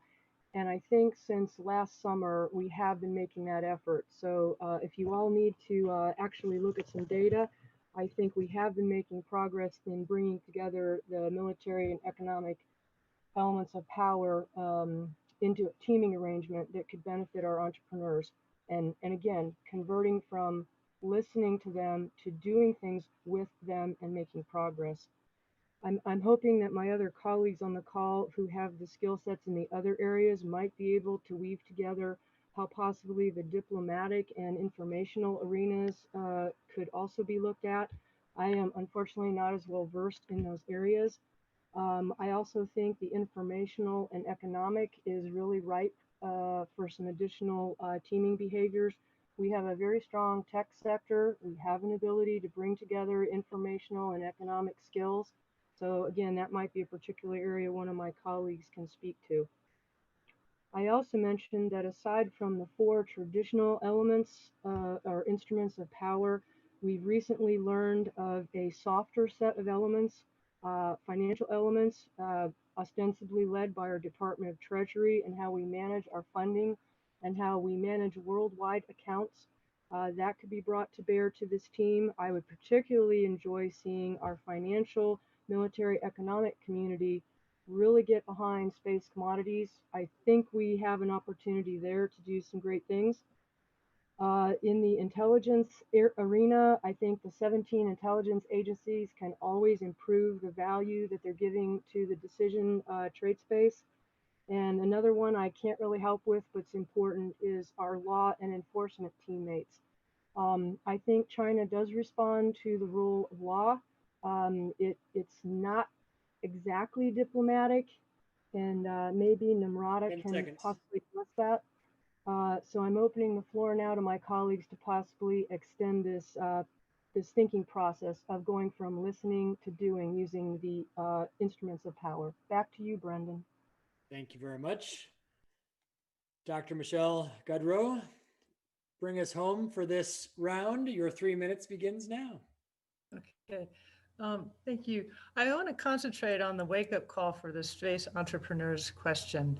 So a lot of them are looking to the government to be the anchor tenant, and I think Doug Terrier has said that NASA does intend to kind of be an anchor tenant for development on the moon for commercial entities there, but the DoD itself. Okay, so Amar, there was a lot of talk about the world is kind of nuts right now, and a lot of my military leaders and the generals and everything, a lot of them, they're looking at the closest shark to the boat, and so, but what we're really talking about is that shark that's on its way in. And so I'm trying to make sure we get the technologies in place so when that big shark comes, we're ready to handle it. right? So right now, my wake up call to the space entrepreneurs is don't wait for the government, basically. Go out and get this stuff going. Start making your business cases work now. Getting your business case to close without the government. This would be a lot more stable industry for sure if we can do that. And because we will be needing the servicing on orbits, the logistics that's required, the on-orbit manufacturing that you guys are talking about, the data and emotion storage type stuff. We're going to need all that. We just don't need it tomorrow, right? But we are going to need it. And the good news is that there are military leaders who do recognize that this is going to be needed. And so we will be able to get their support for those developmental contracts that you're going to need. But we need you to try to get your business case to close on your own, because that helps me too as a US taxpayer, because when I do need to buy those services, you've already got them working. They're going to be a lot cheaper for me to buy. So please, I'm trying to encourage that, trying to get you guys going and really get that infrastructure started. And whatever we can do to help get that infrastructure started, definitely want to help out with that. So I guess that was kind of my thing is please don't depend upon us. Get going on your own, and we can help wherever we can, and try to get you the support and all that. But we definitely need these services for our future. I'm going to turn it back to you, Brandon. Excellent. Thank you so much. So the voting is now live. Rick, will you give a little color commentary without biasing the audience as we get in the votes? There were, I think, several hundred votes last time. Let's hope we can increase the voting even more this time. Remember, you go to collaborate on the left-hand side of your screen and then click on polls, and you'll see the 4 beautiful photos right there. Great. Yeah, look, hey, Sean, as usual, is speaking to the core of it. And, the idea of the having the wake up call for the private sector is that you're not going to, basically vision your way to space or whatever. You really have to, I'm sorry, he said not passion your way to space. I love that. And you're really going to have to produce something. In the investment world, the term is look at the pain, look at the market pain. Where's the pain and what can you do to solve that pain? Roberta, I really appreciated her perspective, which was an open up to the private sector. There was a request, there were several requests and an opening that there needs to be more teaming and called for help to help create the awareness on the government sector. Michelle, I liked her references to Shark Week and worrying about the sharks that are coming and getting ahead of it. There is an interesting overall, and Namrata, I love Namrata's response to both parts of this, which by the way, we're gonna see this tonight on the debate, which is a very astute political method of basically ignoring the questions altogether and giving your perspective on what you want to talk about, which is cool. I'm with that, and it's certainly informed a lot of us as to what's going on here. And I do want to make the point that there is a lot of this talk about closing the business case or dependency or this or that or the other, and I understand that because we're moving out of a period, for example, where we're dominated in space by companies like Lockheed Martin, which is nothing against Lockheed Martin, but their business plan is basically the government. So we do see the use of government funds to help leverage, and I think that's important. We go back to the 1930s. I have a thing on my wall here full of pictures of early aircraft that were commercial in the 1930s. And yes, it was the post office, that was using flights. There was some private development, but I have to tell you, the perfection, let's call it, of large aircraft capable of carrying people around the world came essentially, not all of it, but essentially the perfection of it largely occurred because of World War II and the need for large bombers and things like that. Hopefully this a more peaceful approach moving forward, but are we going into the voting? We're almost done. We are ready for the voting. There you go, man. I could have kept going, but oh no, right. Well, didn't mean to cut you off, but the results are in, And Dr. Roberto Ewert and Dr. Michelle Gaudreau, we thank you for your services. It is time to return to Earth. Video off.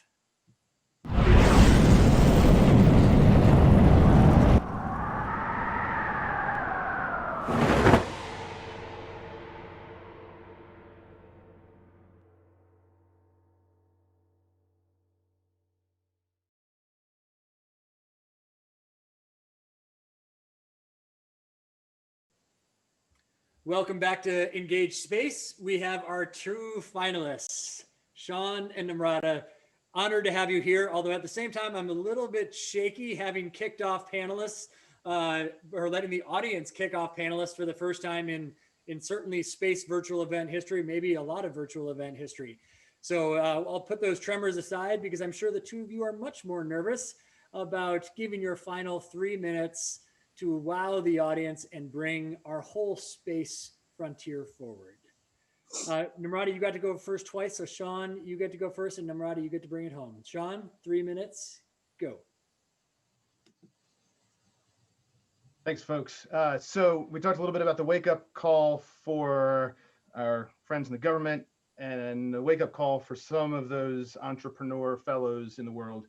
Now, what do we do about it? So for the entrepreneur, I'm going to offer some very high-level things. I mean, we could get into, oh, you should make friends with people and apply to blah, blah, blah, whatever. Learn how to write a proposal.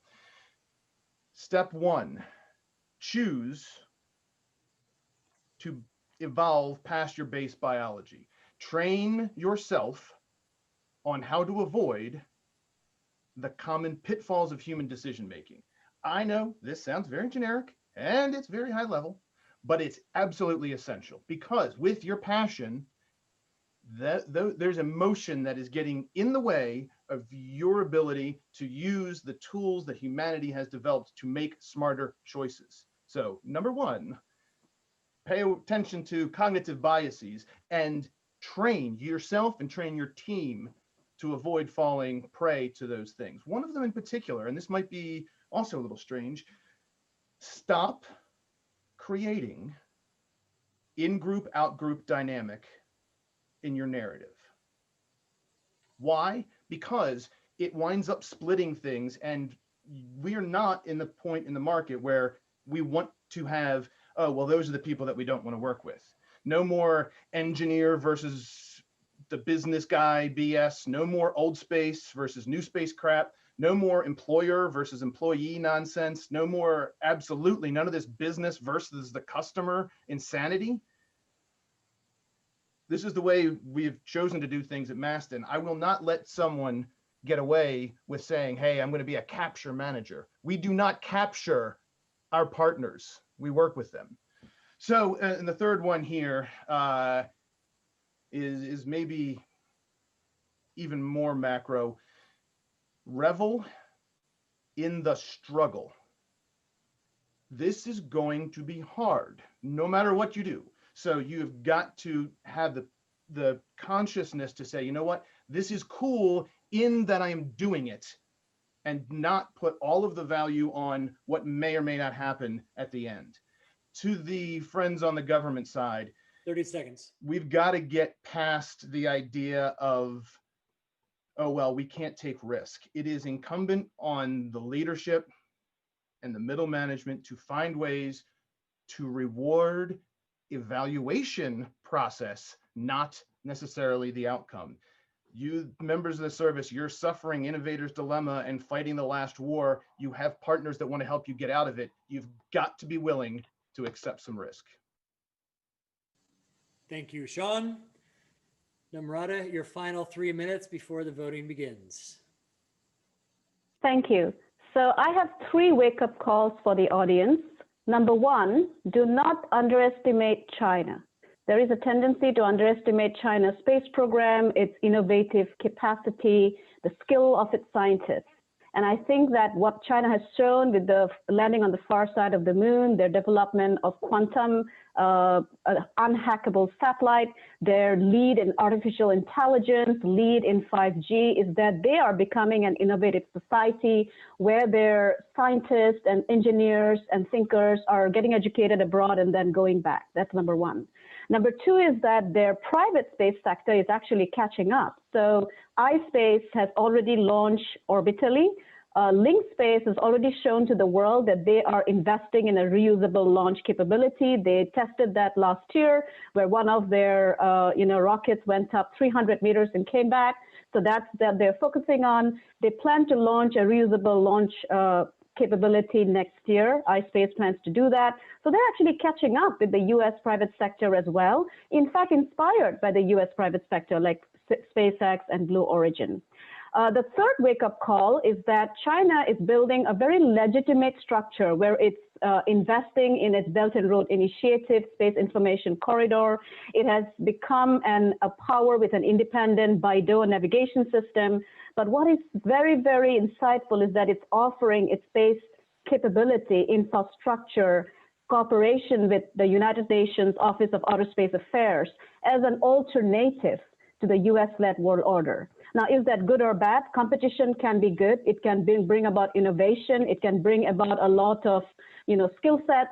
But my concern, and I think I'll respond to Roberta's very important point that they are a rule follower, is that in my analysis of China's behavior in Antarctica, where there are resources, in China's behavior in the South China Sea, where there are resources, China's behavior in Tibet, where there are resources, China has actually signed on to international agreements, in a sense, giving a feeling that they would be a rule follower. But then when it came to actual resource extraction and claim, they kind of turned around and said, fine, we signed this document, but then we were there first. And given the fact that historically we were somewhere first, we actually have claim to it.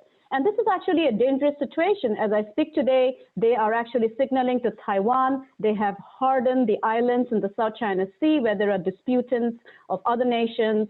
And so given that particular scenario, I think we need to be aware. It's always important to be aware of your adversaries. And I think that's my final point.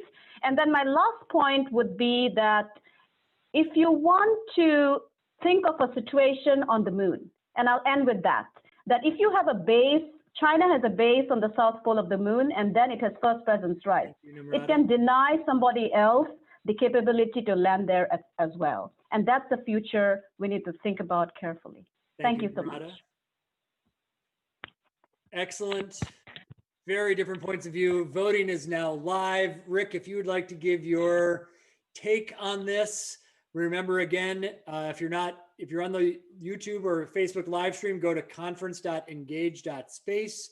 On the left-hand side, it says collaborate. Click on polls. There are the two faces of Sean and Namrata right there for you to vote on. We have an exciting prize coming up. Rick, give the audience about 45 seconds to vote. Yeah, okay, well, great. Look, Sean made the point of, that we have to enjoy the journey and avoid the in-group, out-group, maybe in a sense, as John Lewis said, get into some good trouble as far as opening the frontier, and that's great. Namrata highlighted the other, the other polarity of this in terms of the out-group and the in-group with the US versus China in space, and focused in on what I call lunar ice scientific whaling. Where they could follow all the rules and yet own the poles of the moon just with scientific research stations, things like that. In other words, looking like you're a good player, but actually moving in your full, in the direction of your full agenda. So very great perspectives. I think one more internal and one more external. Okay. Rick's got a future. I wish we had a drum roll play-by-play effect from analysis. this. I don't think we've quite got the drum roll going live here yet. Sean Mahoney, you are being returned to Earth. Out the airlock with you, buddy. Out the airlock.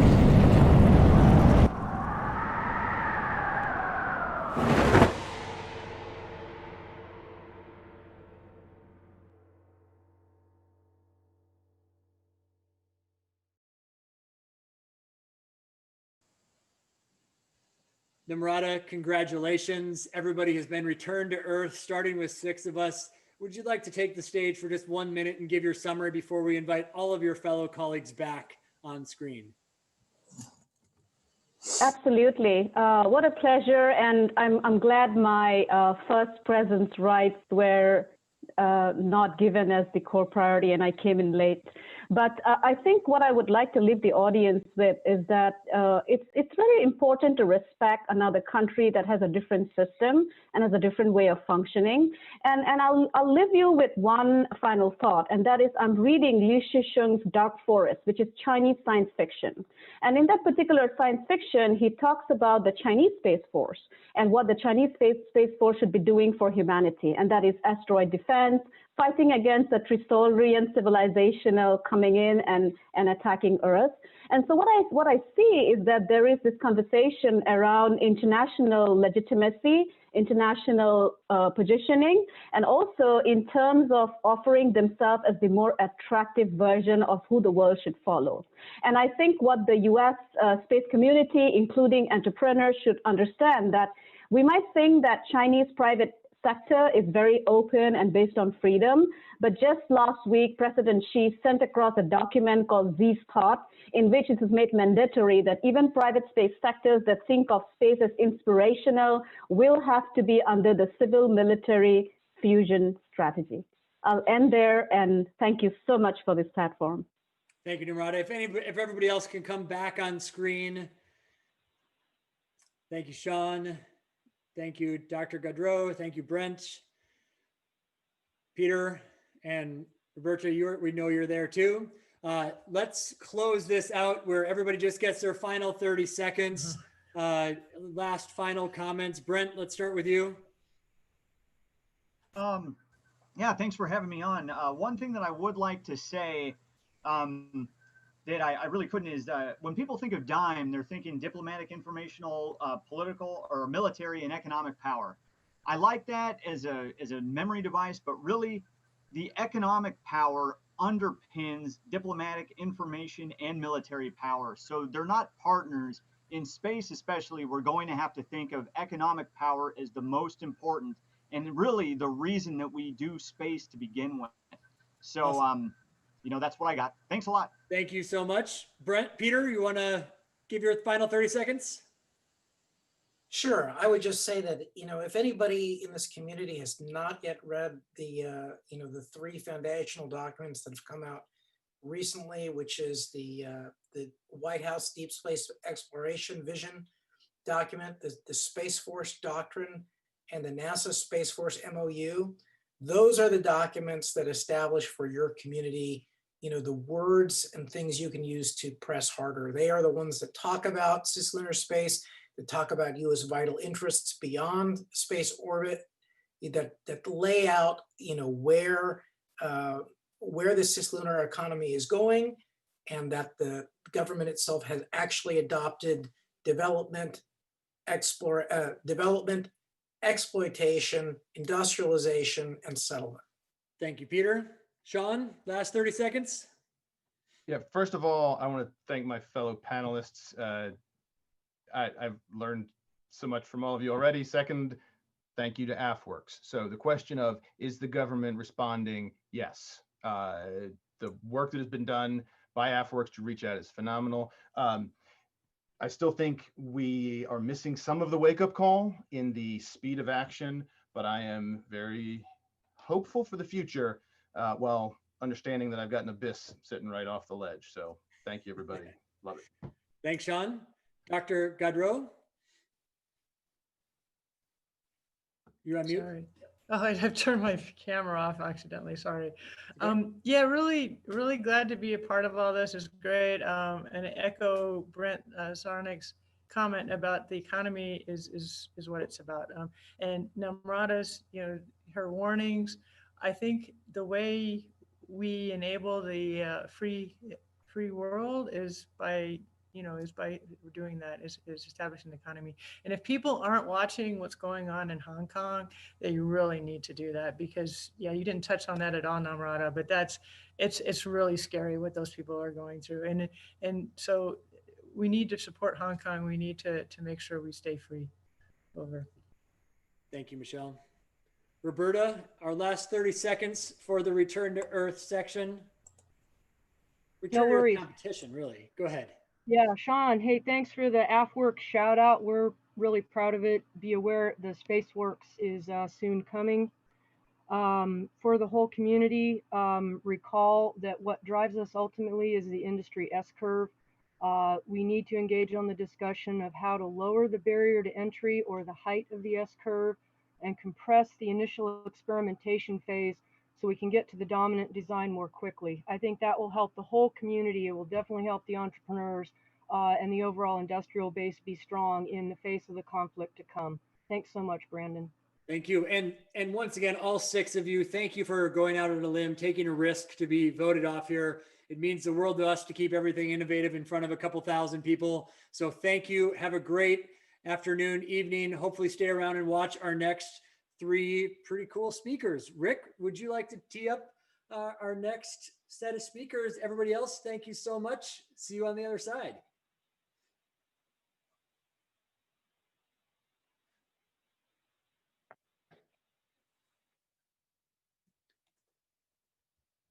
Oh, Rick, you're on mute.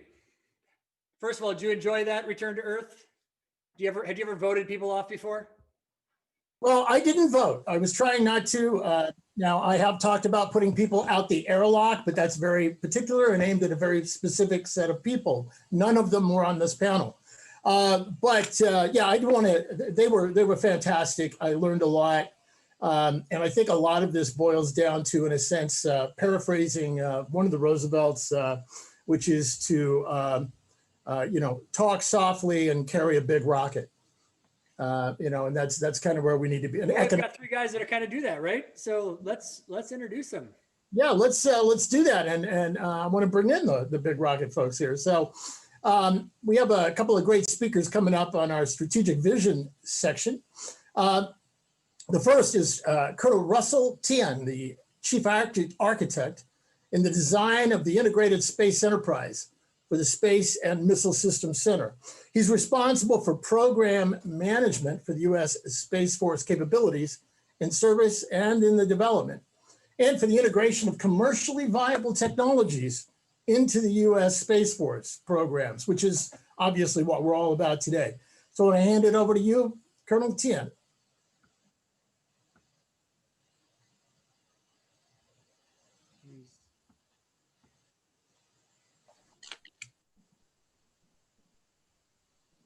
Colonel Tien, if you could turn your video and audio on. Rick just introduced you wonderfully. Can you hear us? I can hear you. Can you hear me? Yes, we can hear you perfectly. We just can't see you. Are you able to turn your video on? I don't know. Right there. So we'll say okay first right here. Say okay to that. Did that work? Colonel Tien, Colonel Feld, welcome. Rick just introduced you. Colonel Tien, would you like to kick us off? Sure. Can you hear me? Yep. You can.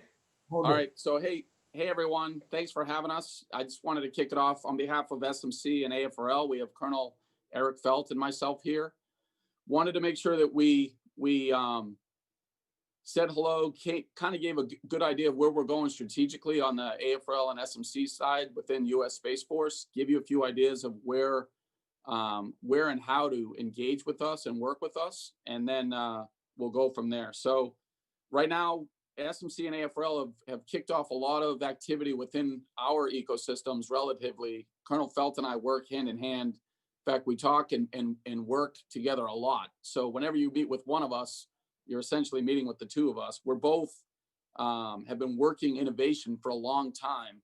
We're very interested in this. We've both stood up teams on both the SMC and AFRL side that are dedicated to working with non-traditional and working this innovation ecosystem with Yogi and all the various folks that are working within the AFWERX and the Department of the Air Force family of systems. So huge interest on our side for working with the non-traditionals. We see incredible merit in working dual use technologies with those communities. And I think I'm going to kick it over to Eric. Eric's going to give you a few ideas of some of the examples of the things we're interested in. And he's going to go through some of the different things that he and I are doing within that ecosystem. and then I'll kind of wrap up with what I'm doing on my side. So over to you, Eric. Eric, I want to give you an introduction if you don't mind. I gave a great one to Colonel Tien. You need one too as well, man. Colonel Eric Felt leads the Space Vehicles Directorate of the Air Force Research Lab, and he's responsible for the research and development, technology demonstrations, and integration across the entire space system portfolio of programs and mission requirements. Over to you, sir. All right, thank you, Rick, and good day, space innovators. Thank you for being with us here today to help innovate for our United States Space Force.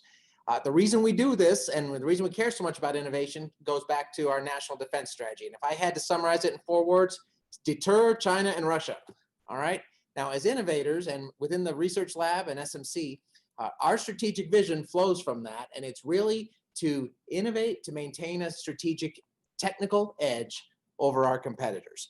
And that's what we're all here to do. And it's a great strategic vision, but there are some boulders or challenges and barriers that are in our way to the smoothest possible execution of that mission. And that's what I wanted to talk to you about today. So there's 5 boulders on the road here that I see. And what we need to do is work together to climb over these boulders and overcome these challenges if we want to be able to innovate for our Space Force and our nation.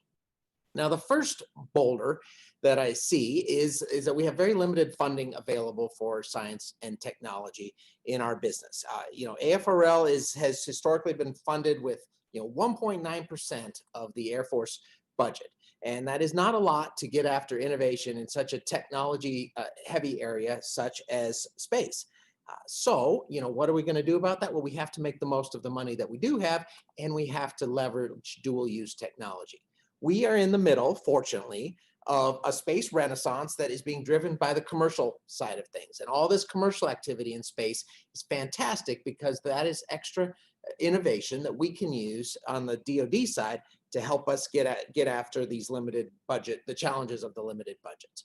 Now, what we can do, one thing we can do to help you besides besides actual award of contracts and dollars, is with CRADAs. And so I wanted to talk to you a little bit about that, in that here at AFRL at Kirtland, we have test facilities, we have experts, we have capabilities that we can reach an agreement with you to bring your technology, whether that be hardware, software, whatever you'd like to evaluate here, and we can do testing and evaluation and give you advice on how to mature that technology. That's an extra thing that we can do that might be helpful to mature this innovation and help us get over this boulder of limited funding. We have done that with solar panels. We're doing that right now with what we call the hybrid architecture demo, where all of the commercial ISR that's out there, we're evaluating that in a common framework to show how it can be useful to military commanders. So limited funding is a limitation, but it's the first boulder that we can help crawl over together with some of these innovative ideas on how we can work together and partner. Now, the second thing is that the government is super slow. And as much as we want to go faster, and we are going a lot faster, we are never going to be as fast as private industry. And there's always going to be this danger of the valley of death. And so the last thing we want is to have a whole bunch of innovation that just rushes to the valley of death faster and then comes to a screeching halt. So here again, dual use technology is the key. What we need, the real benefit of dual use technology is that the commercial customers can help you get over the valley of death, and they will be faster and more responsive than the military customers. So dual use technology is great for us in getting over this valley of death, because sometimes the government processes, no matter how much we want them to go fast, just aren't going to be as fast as you want them to be. Couple of examples of where we have used that is with the accelerators and the pitch days. The accelerators are when we bring in small companies and soon universities to help do customer discovery and figure out what your customers want and what your min viable products are. It's a super useful process to basically do 2 years of innovation in 10 weeks. And we've used those very effectively across all the mission areas. Then the pitch days are another avenue where you can come and pitch your ideas to military customers and get feedback on your ideas. So all of that is comes together to help get through the valley of death, and and get past that second boulder, because you have multiple customers. You are not just reliant on the government, and that's really key to going forward. whether it's a cybersecurity app or a new commercial satellite that you would like to build and think we could build, let's just make sure that we've got both military and commercial customers to support that. That is the key to success. The third boulder that I wanted to be sure we talked about today was technical standards. And this is, again, an area where AFRL and SMC can add a lot of value to the innovation process without investing a lot of dollars per se. And the way we can do that is by really leading the effort to establish the interoperability standards for some of these emerging capabilities. And that then allows us to accelerate the commoditization of things that can and should be commoditized. Commoditized does not just lead to efficient market pricing, it leads to standards of performance. And that's really key to breaking into this market if you're an innovator who wants to break into the market, or to making sure that we're getting the most for our money at the highest quality for our money if you're a government or commercial purchaser. So establishing those technical standards, like we've recently established laser communication standards. We're very excited about optical communications in space. It has tons of great characteristics that, such as high bandwidth and low probability of interception, that we really like. But we don't want everybody having their own standards for laser comm. We want to establish standards for interoperability in that area. Second area is our unified data library. So the unified data library is the data lake for space data, and it's been adopted as such by the United States Space Force and the United States Air Force. That is hugely enabling, because if you're wondering which data lake you should use for your data and which data lake you need to mine with your app, that's already been established, and that's laid out there for you. And that's a way that we have tried to enable innovation in this ecosystem to get past that third boulder of, hey, what are the tech standards and how do I play? The fourth boulder that has always been with us, and unfortunately probably always will be, is that the government sometimes has cumbersome contracting mechanisms. I know it's going to be a shock to everyone on this call, but sometimes things don't go as quickly as you want, and sometimes there's a heck of a lot of paperwork more than you want to. Of course, we're getting after that in many different ways, but two things that I wanted to highlight today were, first of all, the SPEC OT, which is an other transaction authority contract that's run by SMC and is much faster. It's about 1/3 faster than our traditional contracting mechanisms. And at AFRL, we have a similar other transaction authority mechanism called STAR to get after innovative technology work. Those kind of innovative contracting mechanisms, they will help us get past this. And they have some interesting features that are worth highlighting too, in addition to just getting on contract faster. One of the benefits of the SPEC OT, for example, is that if you compete a prototype that's built under SPEC OT, you can go straight into production with that capability without recompeting the production contract. That is a huge benefit to the US and to the Department of Defense and to us in terms of the timelines involved and making sure that we don't lose innovation along the way. We use that for Navigation Technology Satellite 3, for example, which is a prototype we're building for the next generation position navigation timing from space. If SMC so chooses, they will be able to use that contract to go straight into production. So that's one more example of getting over the cumbersome contracting boulder that's out there.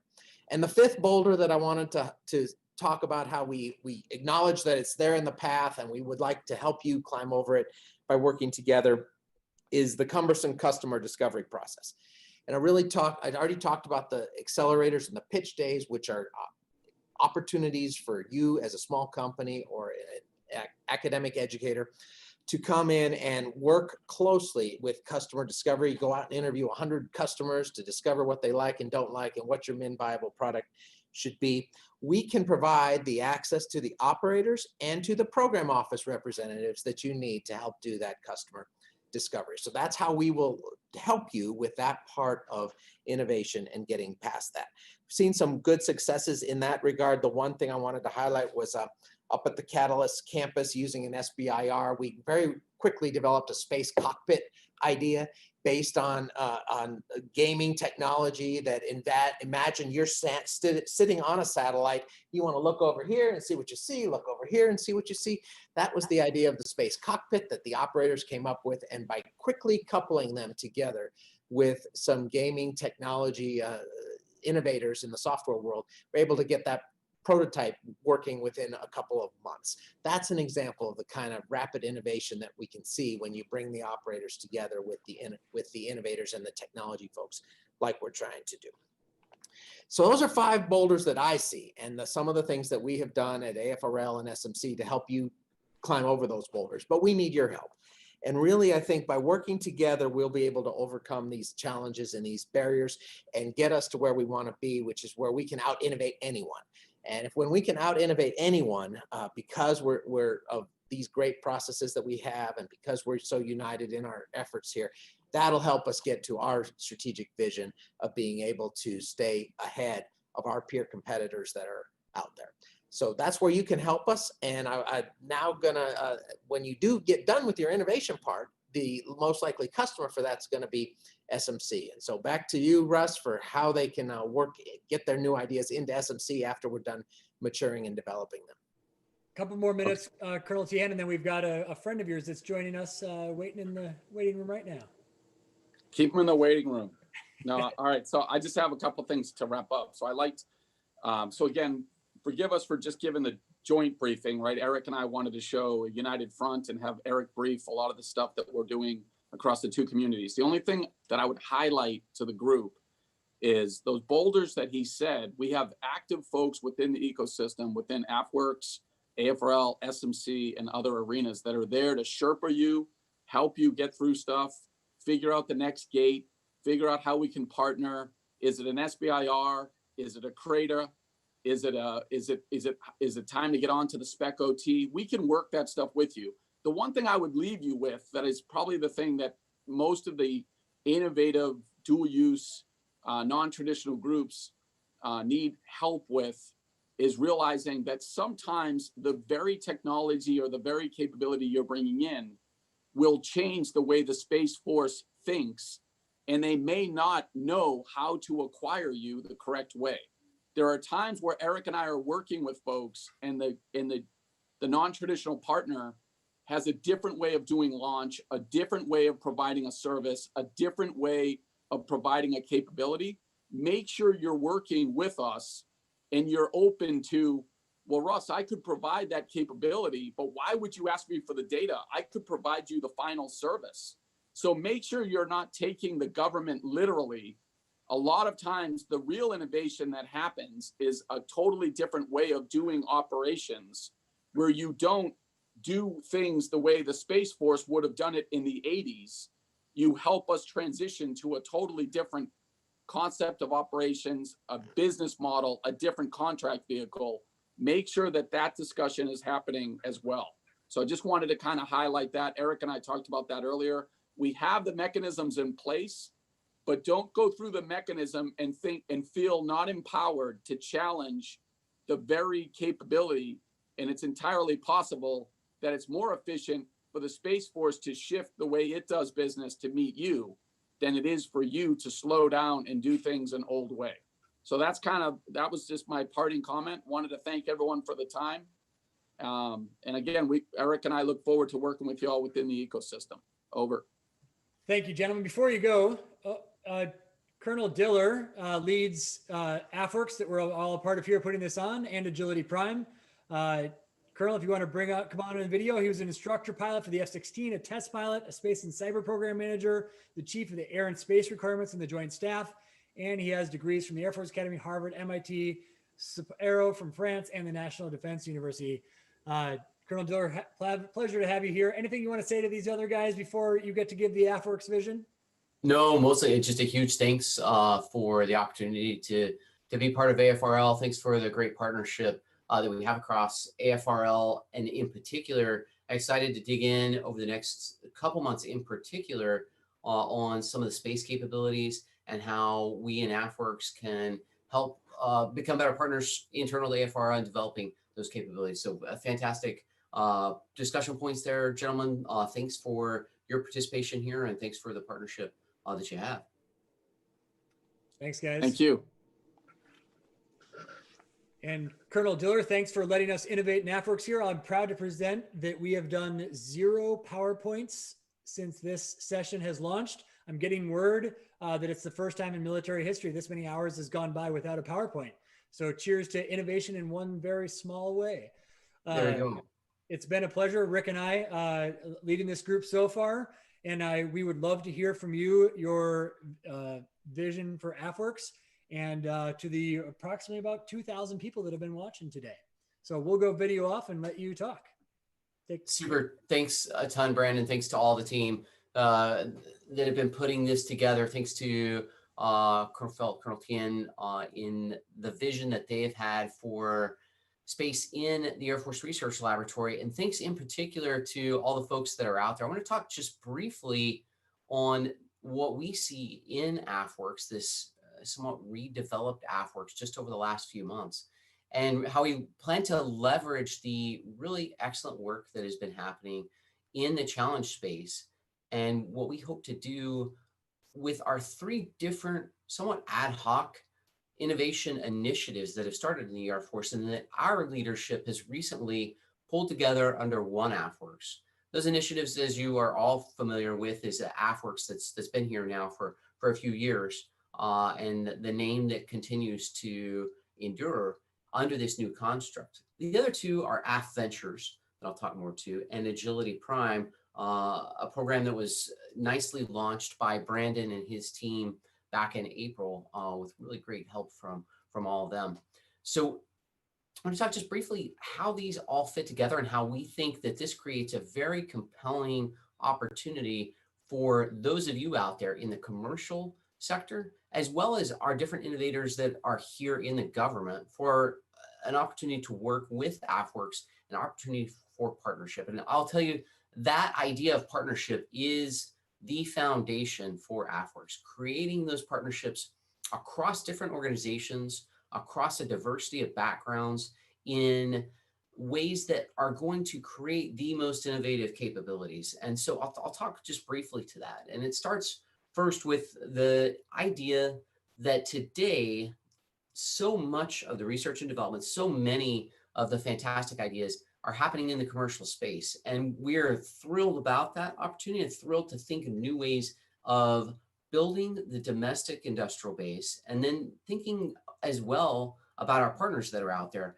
building that industrial base and those technologies that are out there in the commercial space, and finding ways to accelerate those technologies with what we're doing in DoD, and finding ways of accelerating those technologies through close collaboration with the experts that you just saw on the screen, who have made their life work building out military space and learning some really hard lessons learned to advance military space that we think can be collaboratively applied to help commercial space, so that together, back to that idea of partnerships, we can help accelerate that commercial market as well as bring in capabilities for that military market. But to make that military market interesting and compelling to all of you as an early adopter for these technologies, we have to create the right innovators in our Department of the Air Force. And so this network, this idea of spark that is recently emerged out of what was previously AFWERX, the idea that we can bring a host of airmen, from the youngest airmen to our general officers, everyone in between, from military active duty to reserve to our civilian airmen that are out there. How do we bring those networks together? How do we have them think about these really hard problems? How do we have them create and get access to the commercial solutions that are out there, and then bring those together for accelerated solutions, accelerated capabilities? But those technologies and those ideas aren't sufficient. Eventually, there's a really hard job of bringing them across, and space launch of certifying, doing the shock and vibe work, making sure that those things that go in orbit are prepared to go in orbit, that there's electromagnetic testing that's done to ensure that they're operating well in orbit, to make sure that we have the budgets to become an early adopter, internal to the Department of Defense, to do the appropriate certifications, to do the contracting activities, all of those things that are necessary to bring the most innovative space technologies combined with those airman concepts and turn them into capabilities for our operators.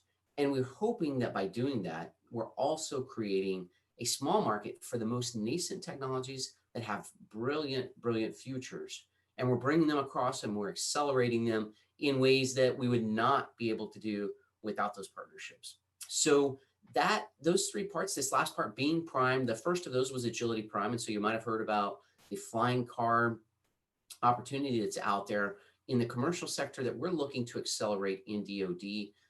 Those three coming together with AFWERX, with Spark and Prime, create an opportunity for all those commercial companies that are out there, even the ones, the over 800 solutions that are out there, even the ones that weren't necessarily selected today, a variety of near-term opportunities to get on contract with the government, to engage with our operators, and eventually to bring that across as a capability across that valley of death in a way that can be used in the very near term. So Brandon, thanks for the opportunity to see the fantastic audience that you have here, the ability to work in this virtual space and actually bring folks together in maybe ways that we wouldn't even be able to if we were all in the same physical space. Appreciate that opportunity, and thanks for everyone joining us here today.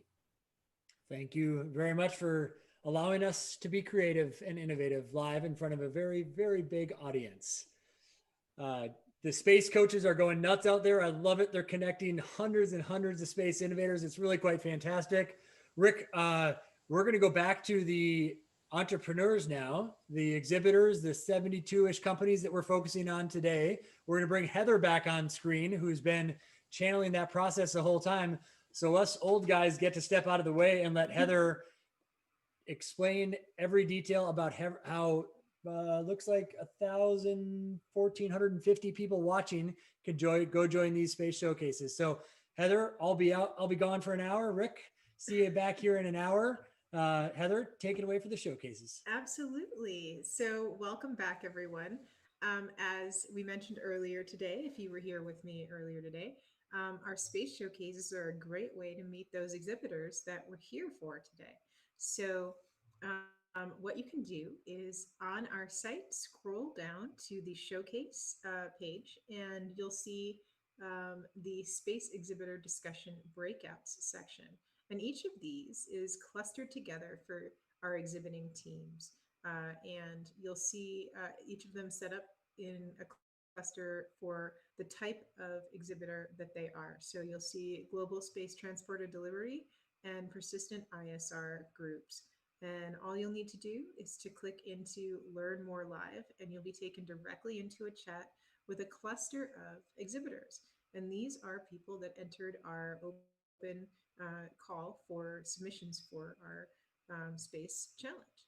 So just scroll down, and for the next hour or so, you can chat to your heart's content with our exhibitors, view their pages by scrolling just beneath those sections, and you can click into those sections, and then you'll have a Meet With Me section as well. So just you can click the Meet With Me button after reading all of their information.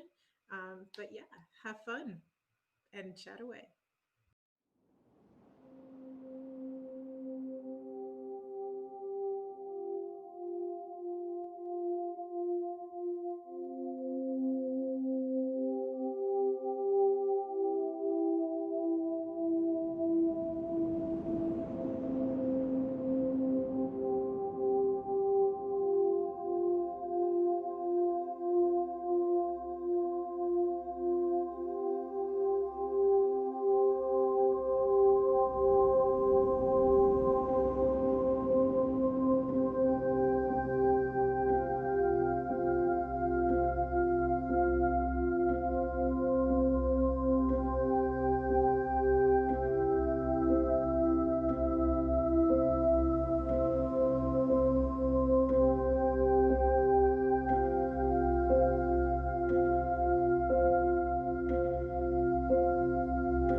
Hi, so we are in the middle of our showcase event, and all you need to do is scroll down the site. So just keep scrolling down the site and you will find all of our clusters of exhibitors.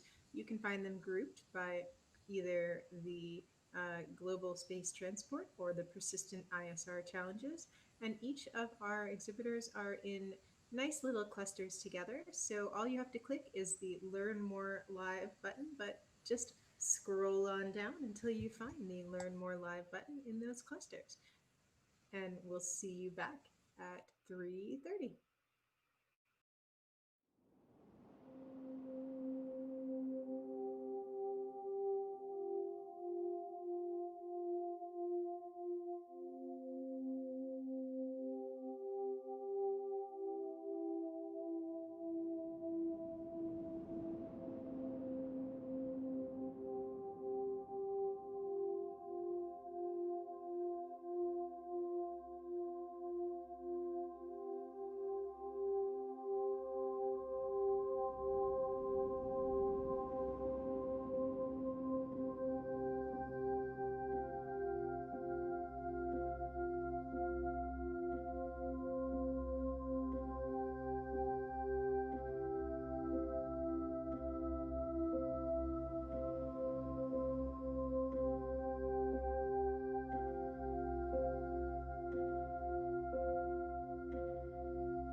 So we're in the middle of our showcase right now with our exhibitors for the Space Challenge at AFWERX. So one of the things that you can do right now is to scroll down the page. So just drag your mouse and scroll down so that you can see all of our awesome exhibitors who are waiting to talk to you right now.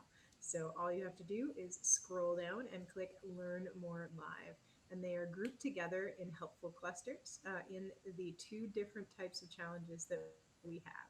They are in the global transport and delivery and the persistent ISR challenges. So all you need to do is go and click Learn More Live, and then you can ask them all about their really awesome finalist submissions to this challenge. So all of these have been selected to showcase to you. So please go in and chat. And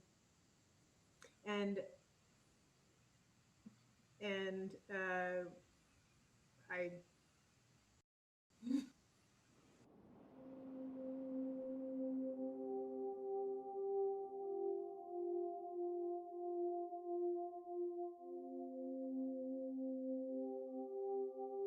Facebook. Just so you know, conference.engage.space, or just go to engage.space. And this is where all the ability for you to scroll down and see all the amazing exhibitors that are there and join them live right now would be wonderful. So join us. Thank you.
Greetings, Space Cadets.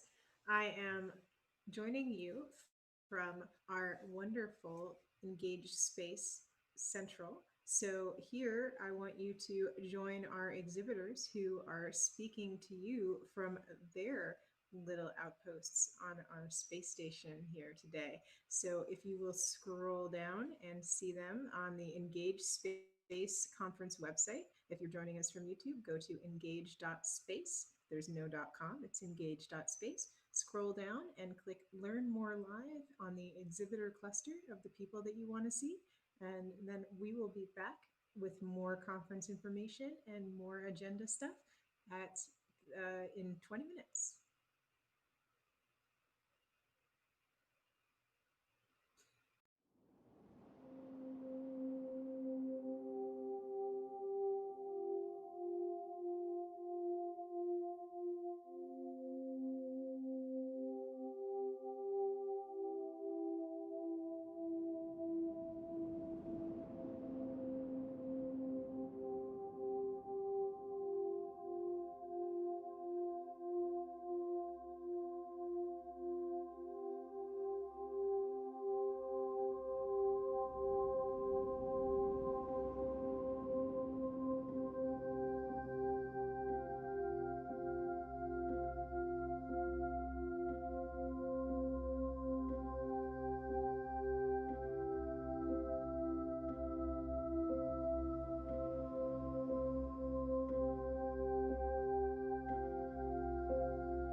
Welcome back, everyone. Hope you visited as many of the showcase companies as possible. I heard one report of one person going to 40. Not sure how that's possible, but congratulations to that person. There's not that many rooms, but good for you. Maybe 40 companies they visited. Rick, it's been quite a day, but that hat, have you been changing hats every single agenda item we've been doing? I have to admit I have, Brandon. I was just hoping that somebody would notice. I guess the white one jumped out. I'm wearing this one, by the way. In fact, my daughter, actually, that I showed you at the very beginning, she calls me, one of the first things she said to me, she said, "Daddy hat," like that was one word. But anyway, I'm wearing this one in honor of our friends from New Mexico. I was privileged to be able to work on the DCX project, which flew out of there and had a reunion several years ago there. So this is an honor to our Air Force friends in New Mexico. Excellent. Do you want to kick us off for the next speaker, and then I'll talk about how we're going to spend 55 minutes after that? Absolutely, sir. So speaking of New Mexico, I'm going to introduce Roger Anderson. And Roger is the Deputy Program Manager of Space Force Accelerators at the Air Force Research Lab Space Vehicles at Kirtland Air Force Base in New Mexico. Roger promotes commercial startup innovation, incredibly important role here, especially in today's conversation. And he's does that in support of Space Force. He also works to help mature startup technology so they can integrate that innovation into current and future systems. So welcome, Roger. It's all yours. All right, thank you so much for that introduction. Very excited to be here and very excited for what we've seen so far. Now we kind of get a switch from, where we've heard a lot from different leaders across the Space Force, across the space sector, and kind of switch to the working level within the government. So a lot of the opportunities that are out there for commercial startup companies to engage with us and know what their opportunities are.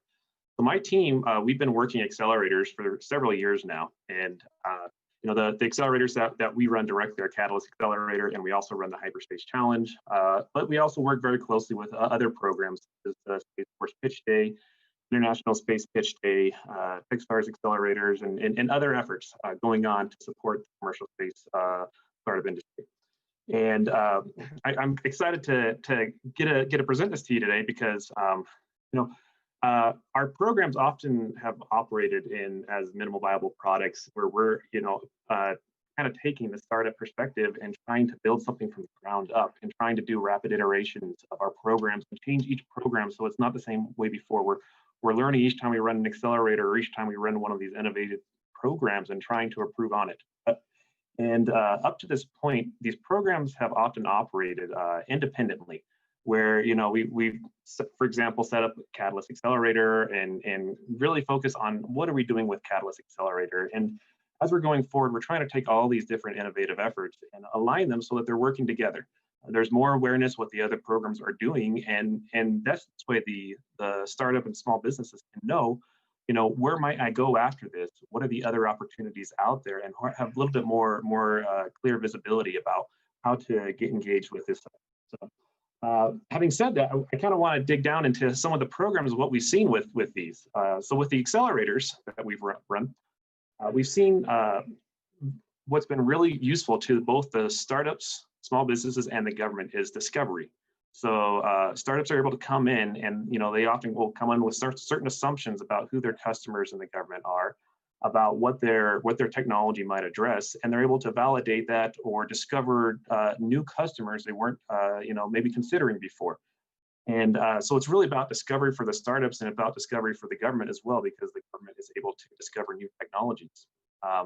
And then when we move down onto our, challenges like what we're doing here today, as a follow-on to the showcase event for the AFWERX Space Challenges, is we can narrow in a little bit more on specific topics and have those startup companies kind of get a little bit closer and a little bit more specific about what they're going after in relation to a government need.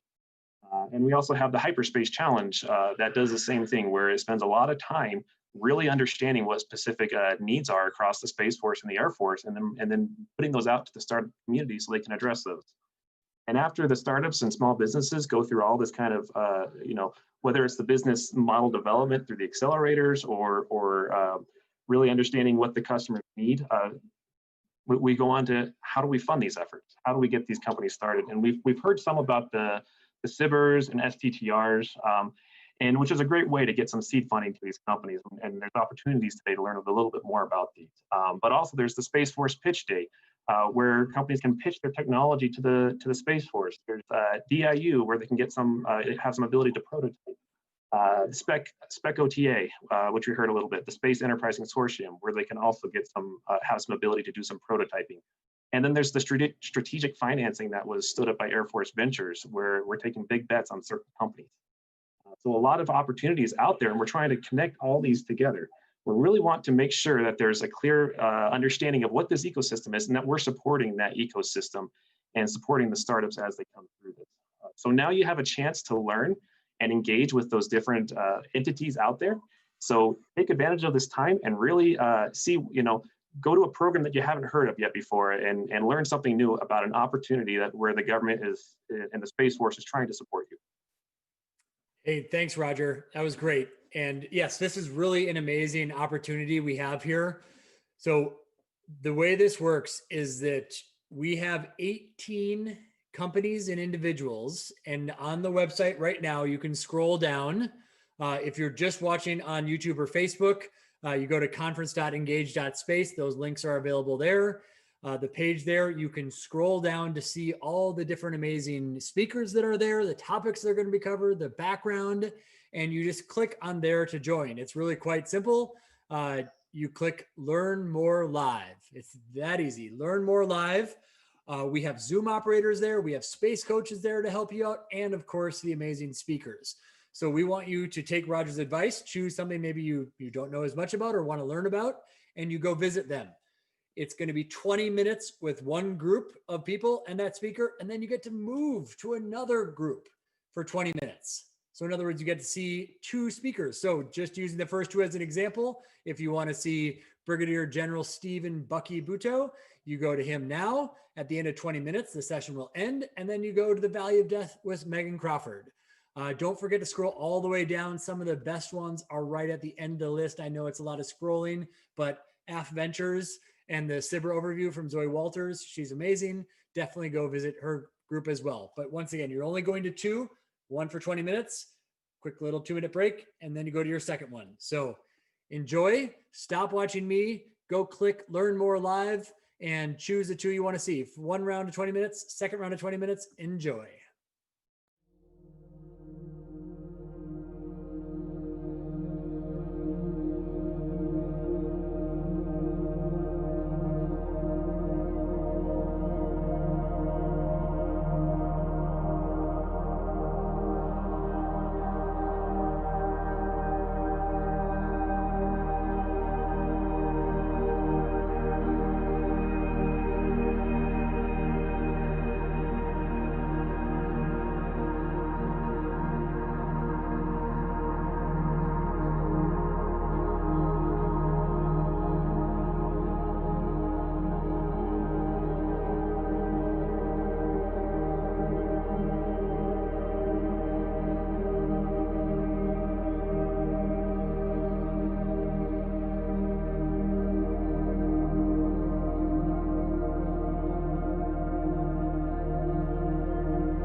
this concludes the first round of the deep dives. Thank you so much for everyone participating in round one.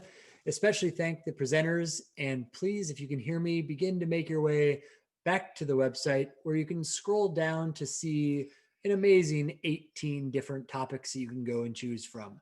Please choose your next topic, click on the button to go to visit them. They will be beginning at 5 after 4 o'clock. 5 after the next round will begin. Please make your selection, conclude your current session, and enjoy your second round. We will be back here with Rick and another guest to kick us into the afternoon's activities. So once again, please choose your second round by scrolling down to your selection. Don't forget about the people at the end. I mentioned Zoe, there's Hackasat, really some amazing discussions that can happen. Enjoy.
welcome back.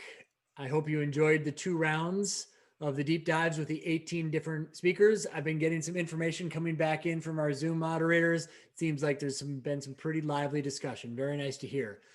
But Heather, we're at the end of the day. Day 1 over, we had well over 2,000 individual visitors to the website, and YouTube does not release their statistics. So we'll have to report tomorrow on how many YouTube viewers stopped by today. Just in quick summary, Rick, I don't know if you're able to join here. Just in quick summary of the day, we started with the showcase, which Heather, thank you for kicking us off, and you're going to bring us home very shortly too. And then we had the chief scientist from the Space Force join us, Dr. Mosher. And, you know, Rick gave him a hard time, whether that's rightfully so or not, I'm not quite sure. And then we tried 2 entirely new things with a virtual event. One was we did space coaches, and our chat system went down or for 20% of the people. So we lost some of the value of those space coaches, but they have assured me that they're emailing and they're working behind the scenes regardless of the technical malfunction. So we'll get everything back online tomorrow again so that space coaches are in full force. We also did totally different types of panel discussions and speeches. No one talked for more than 8 minutes. We did what we think break the record of no PowerPoints for 5 straight hours. Pretty remarkable. And we voted panelists off the stage. We had hundreds and hundreds of votes to decide what happens in the panel. It's pretty fun to keep it so interactive and nice that everybody watching engaged. Sometimes you just say yes to an invite to a virtual event and then you kind of check out, and very few people did. So wonderful to have that. Rick, if you're here, we are starting a little bit early because of the YouTube snafu. If you're here and want to give a summary of the day, great, chime in. Otherwise, Heather, I believe we have a fun new technology way to have a virtual happy hour. I think you're setting up for us. Do I have that right? But with special guests as well. Do you want to cover that for us? Absolutely. So coming up on our site, we're going to have a really interactive, interesting new way for you to network with each other. So you're going to be able to see this. I believe there's going to be a button that you can click that will allow you to wander around the screen, and you're going to see people in different areas. And these are going to be speakers from all different areas that you can, just like in our deep dives, they're subject matter experts in different areas, and you can speak to them on their individual topics. And those people are Captain Roger Anderson, who's the Deputy PM of Space Force Accelerators at AFWERX, Roxanne Aragon, who's the Program Director of the Hyperspace Challenge, Captain Murph Busby, the Program Officer of SMC ZADI, Kimar Gartman, who's the Program Director of the Catalyst Accelerator at the Catalyst Campus for Technology and Innovation, Keith Hudson, the Catalyst Accelerator Government Lead at AFRL, the Space Vehicles Directorate, Keith Hudson, the Catalyst Accelerator, oh, sorry, I just did that, Gabe Mounts, the Director of the Space Force Accelerator at AFRL, Captain Mike Telside, Chief Partnership Program Director at the U.S. Space Force, Radley Serafico, Government Lead of the Hyperspace Accelerator at AFRL, Captain Jake Singleton, who's an exchange officer at the UK Space R&D of AFRL, and Matt Tompkins, who's part of International Space Partnerships at the Aerospace Corporation. So all these people are waiting to talk to you. As all you need to do, again, is to scroll on over on, there'll be a button for you to click that will open up and allow you to walk around our map. And it'll be an interesting experience for you. So once you're in, you'll see yourself as a bubble, as a face on the map, and then you just get to move your cursor around the screen. And when you see another person, it'll take you into a video chat with them, or an audio chat if you don't want to turn your video on. And then it's going to be an interesting experience. So we hope you have fun with that and enjoy wandering around. Yeah, so just a couple of comments on that, Heather. One, it's another example, I think, really great of, instead of having each of these guys come up and talk for a little while, you get to go and interact with them. And then kind of true to the spirit, I guess, of EngageSpace, is we've been using different technologies throughout the day, partially to test them, partially to keep it interactive and interesting for the wider audience. This is a company called Wonder that we use and partner with. And so it's going to first pop up for you to do a quick little selfie if you don't mind. Might even ask you a question. Please turn on your video and microphone. You can always hide and turn it off, but it is truly a different experience if it does work out that way. So please join if you can. And just another side note, Heather, if you think about where we started today, is I showed the group how my son spent the weekend putting 2,000 Lego parts together, and it just to inspire the Space Force. And Rick, if you if YouTube is letting you back online again, we'd love to hear from you here to close out this afternoon session. But I just want to spend a couple minutes not just reflecting back to the past and inspiring people for space for the future, but to give a little preview of tomorrow as well. So if you thought today was interactive with different speakers, tomorrow we're going to give you even more time with people and experts online. So yes, we'll kick off at 10 o'clock Eastern again, where Heather will take us back into the showcases, but this time it's the other half of the exhibitors.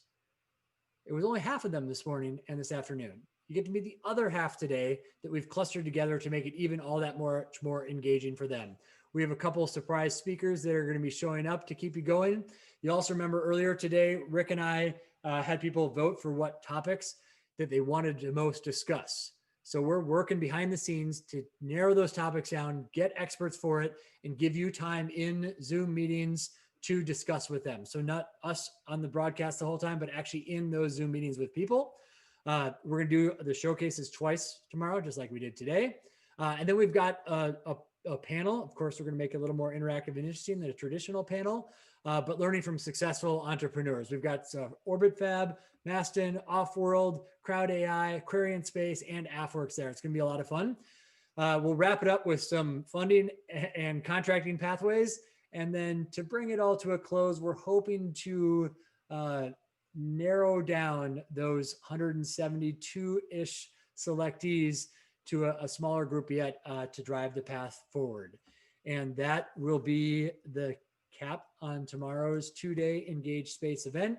Once again, we will be live on conference.engage.space starting at 10 a.m. Please join us. Your screens will have just switched and you can go and join the networking. But from Heather and I here at the broadcast studios, enjoy the happy hour and networking. We look forward to seeing you in the morning.